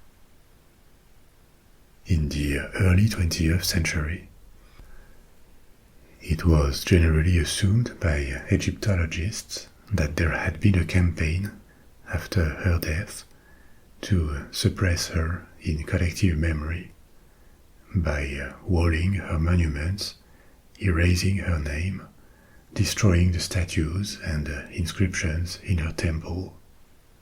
And this campaign would have been the product of a society and a political system that couldn't tolerate for long a female monarch. maybe there was something of this. But this view has been strongly mitigated since. First, as I told you before, because of the realization that erasing the name of predecessors was very common along Egyptian history. It was way quicker and cheaper to steal existing monuments rather than build new ones. And second, because it also appeared that many usurpations or damages to Hatshepsut's buildings did not happen just after her reign, but later, by the end of the reign of Thutmose III. This is not what you would expect if the idea was to erase the female pharaoh as soon as possible. Why wait 20 or 30 years? It could have been a decision of the son of Thutmose III, Amenhotep II, who had a somewhat weaker claim to the throne. His father was already the son of Thutmose II with a secondary wife, and himself was the son of Thutmose III with another secondary wife. This was a lot of dilution of royal blood, and as we saw at the beginning, great royal wives were often chosen within the family to preserve the purity of the blood. And so Hatshepsut, with her impeccable pedigree, may have been an annoying figure, reminding that not so long ago a sovereign with much purer blood than Amenhotep II was on the throne of Egypt. Hence, maybe, the urge to erase her memory a few decades after her death rather than immediately after. So, for these reasons, the idea that Egyptian society completely rejected a female leader has receded somewhat. A reigning queen was certainly not considered a standard or desirable solution. It was not encouraged, and Egypt, after Hatshepsut, immediately returned to a succession of male pharaohs. But the example of Hatshepsut shows that exceptions were possible and tolerated in some circumstances for women of extraordinary will, extraordinary ambition, or confidence, and also maybe, that's at least what the case of Hatshepsut suggests, of outstanding birth. Someone from a lower extraction than her would probably not have been accepted on the throne. 35 centuries later, we are left with a few certainties. Hatshepsut ruled for 2 decades the wealthiest and most powerful kingdom of her time. She built a lot. She made her country prosper, and she left it in good condition. She was most certainly a highly cultured and educated woman because of her birth. Her permanence in power strongly suggests that she was smart and that she must have been strong-willed to take a throne that was not destined to be hers. But she is also a mystery. We ignore what she looked like. A mummy was attributed to her, but this is very uncertain. We ignore what she thought, who she loved, what she wanted, what daily life was for her, apart from the highly codified religious rituals and ceremonies of the court. In that sense, she is not necessarily more mysterious than other pharaohs. But what is special about her is that she may well be the first great woman of history of whom we are informed. We have reached the end of our story for tonight. I'll be back soon with another one. And in the meantime, sleep well Sweet dreams. Au revoir.